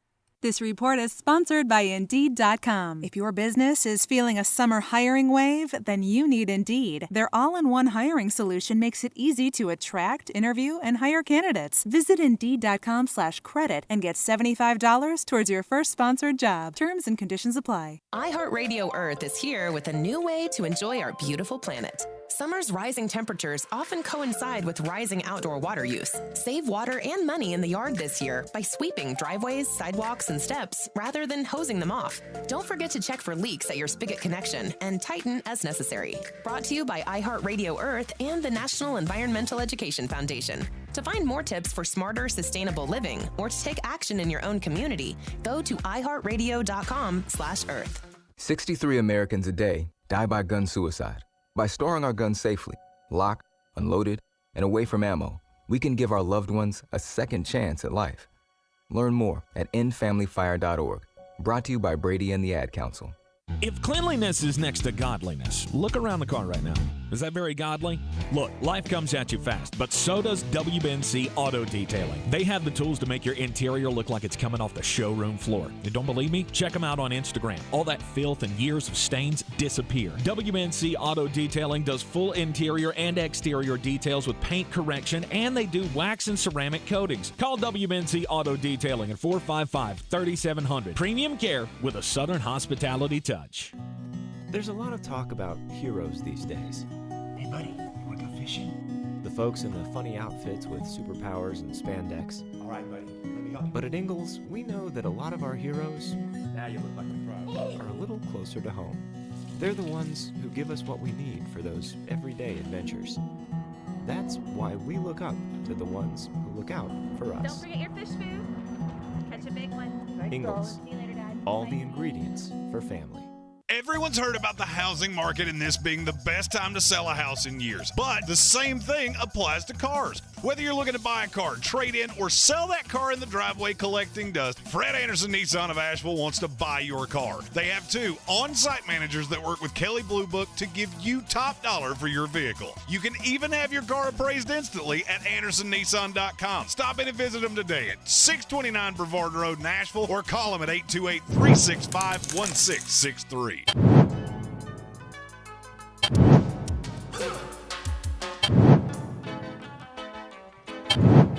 All right, it's time for the daily reminder. Don't do crimes, or in my case, don't do drugs. Drugs are bad, okay? Drugs are bad, okay? A woman has been arrested in, guess the state. Florida. Yeah, that's right. Why do so many of these come from Florida? Because Florida's the craziest place in the country. West Virginia's on line 1. How many stories you had from West Virginia? That made national news? Not many. How many stories do I have that I can't tell on this show? A bunch. A few. A Central Florida woman is or has been arrested after she was accused of being disruptive outside of a Publix store. Police were called the other day in Claremont, Florida, where the woman was screaming out in front of the store, waving a pitchfork around and a black whip. Now, why she just happened to have those things in her possession at the time, because no, she did not come there for a cattle wrangling or whatever. Apparently, those were just things that she had on her person or in her possession at the time, because when the store called the cops, they said, hey, we got this crazy woman waving a pitchfork and a bullwhip, and y'all need to come get her. They said, what was she doing here in the first place? She was apparently trying to sell teddy bears out of her car. With a whip? In the back of the store, like behind the store. Seems very, very odd.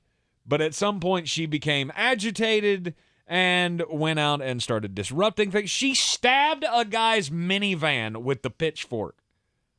I feel like that'd be hard to do. I feel like there'd have to be some real force behind that. Maybe so, but that is, that's what drugs can do, apparently, because the cops, shockingly enough, said she appeared to be, quote, highly intoxicated on some sort of stimulant drug. And don't do math. Just don't do math. She also had a whip, which means she was dressed as Indiana Jones. My story is not technically a crime, but I feel like the response should be a crime. And when I become president, it's going to be a crime. You're right. My story is from Flint, Michigan. It's between two people, Richard Jordan and Kashante Short. Apparently, they went on a date. Okay. Kind of. Apparently, they agreed to go on a date in 2020. And Miss Short showed up at the restaurant and waited for Mr. Jordan. Mm-hmm. But he never showed up. So she has now sued him for $10,000. Excuse me? In emotional distress because the date of this date fell on the date of her late mother's birthday. Sorry about it. So they litigated this in a court earlier this week in front of Judge Herman Marable Jr. in a 10-minute virtual hearing. First of all, Miss Short never shut up the entire 10 minutes. Never stopped talking. They had to mute her, and she could not figure out that she had to unmute herself. She just kept talking.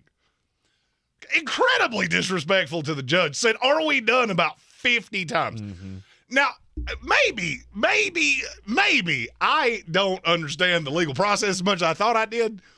But if a judge tells you to stop talking and you don't, is that not contempt? Indeed it is. Well, that never went down that road. He transferred this into another court because it was in the wrong type of court. Right. He tried to explain this to her. Apparently, Mr. Jordan at some point says something that she just disagreed with. So in the middle of the proceeding, she starts talking about adding perjury on top of this. Now, I need you to understand, he was never sworn in. This is not a trial. This was a hearing. So the judge then proceeded to spend 5 minutes trying to explain that you don't know what perjury means.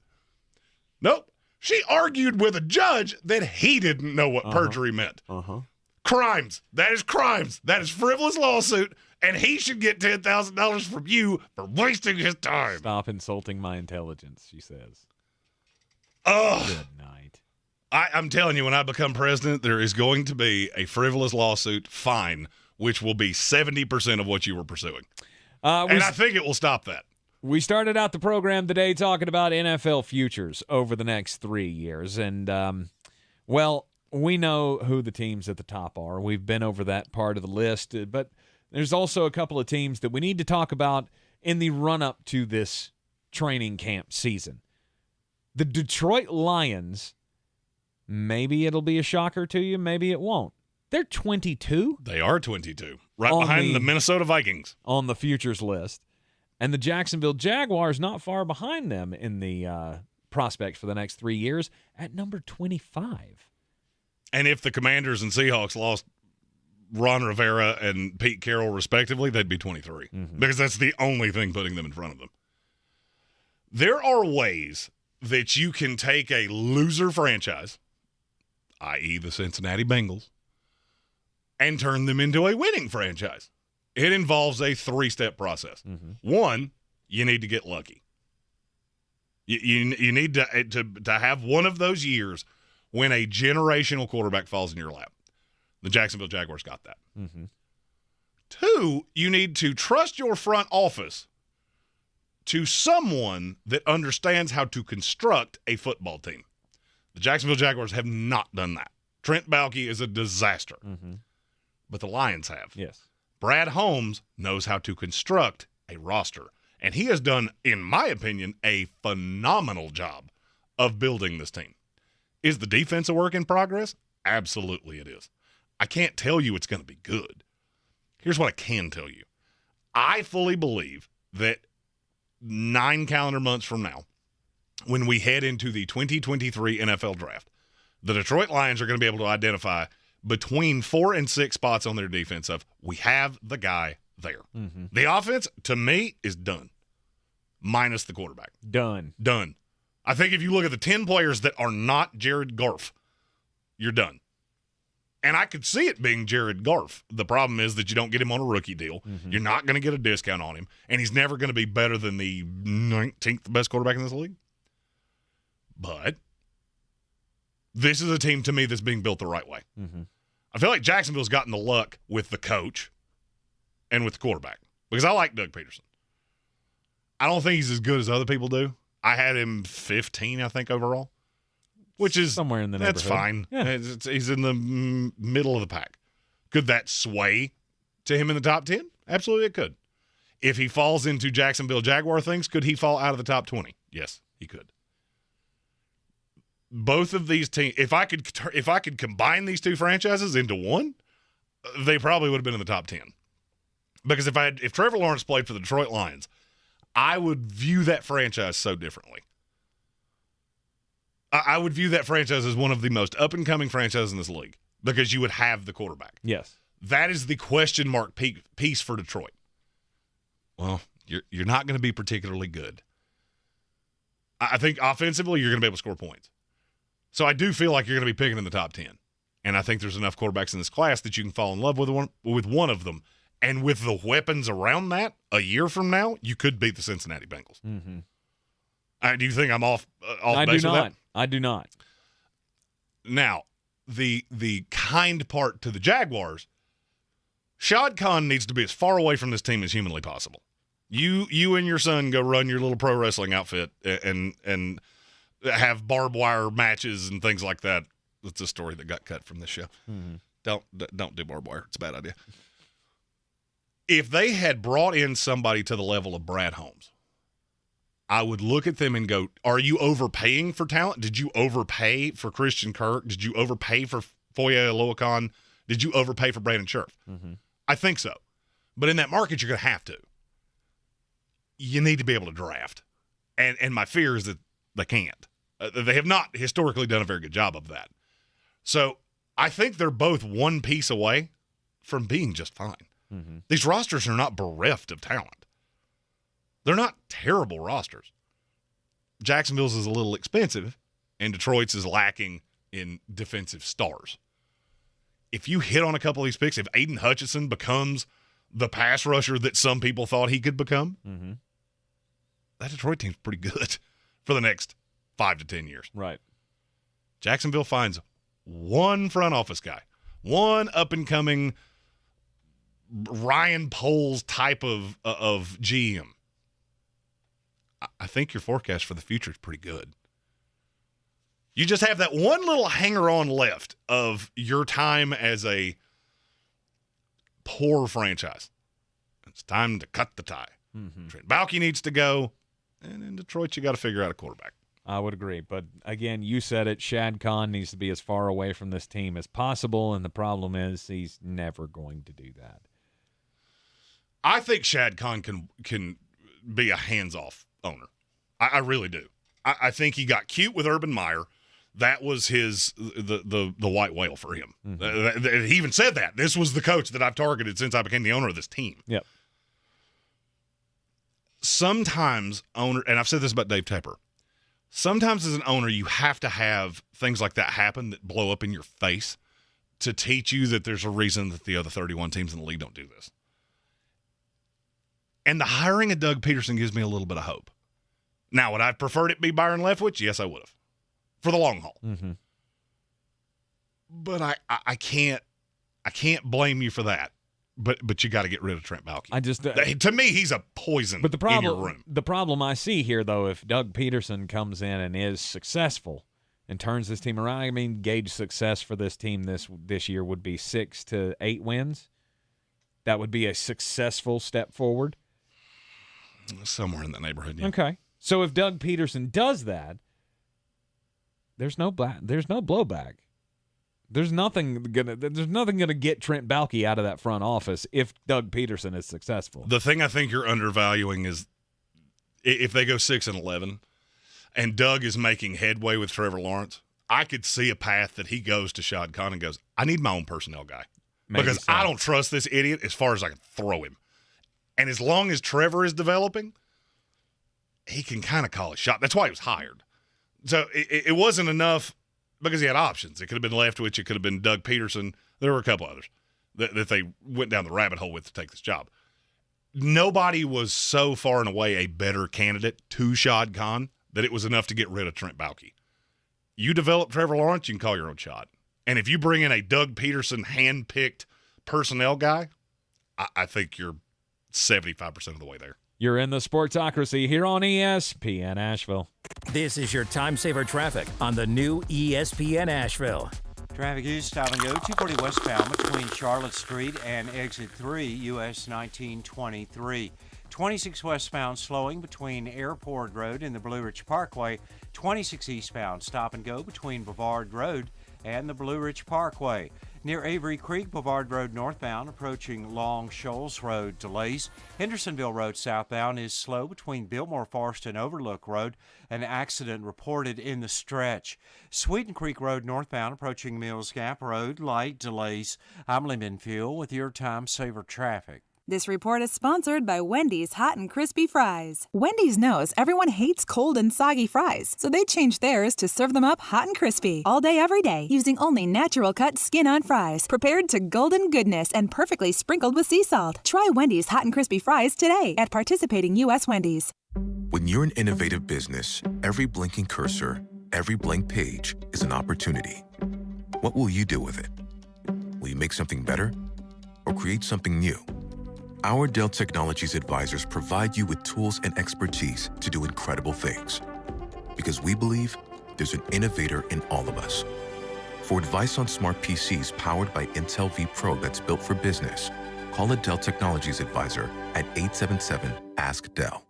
If cleanliness is next to godliness, look around the car right now. Is that very godly?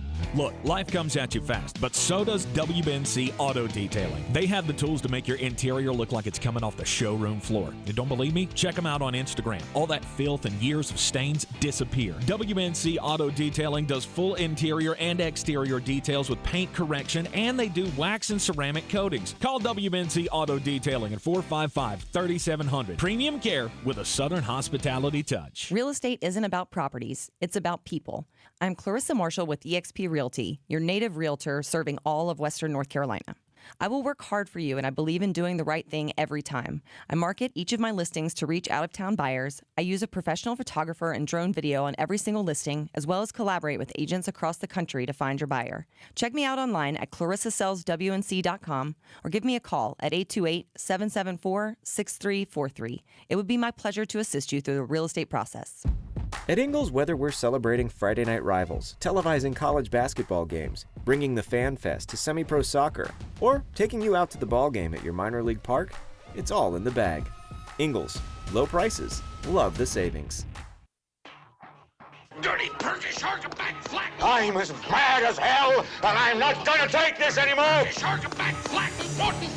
Good. Let the hate flow through you.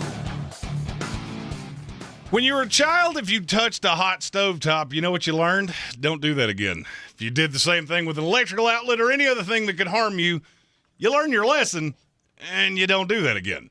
Well, the Arizona Cardinals, they didn't learn the lesson from other people, and they had to go ahead and do it themselves.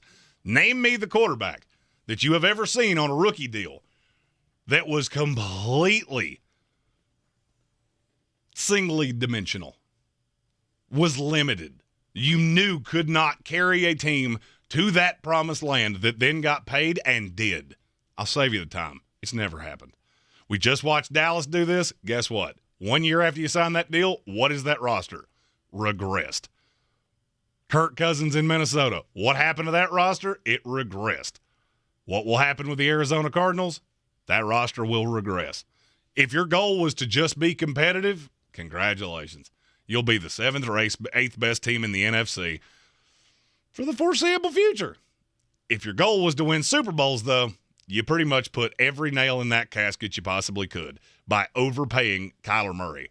I'll tell you, as currently sits in the NFL, the 5 highest paid quarterbacks in this league, Aaron Rodgers, Deshaun Watson, Patrick Mahomes, Josh Allen, Kyler Murray. One of those does not belong with the other 4, and it ain't that hard to figure out. It's Kyler Murray. I'm mad.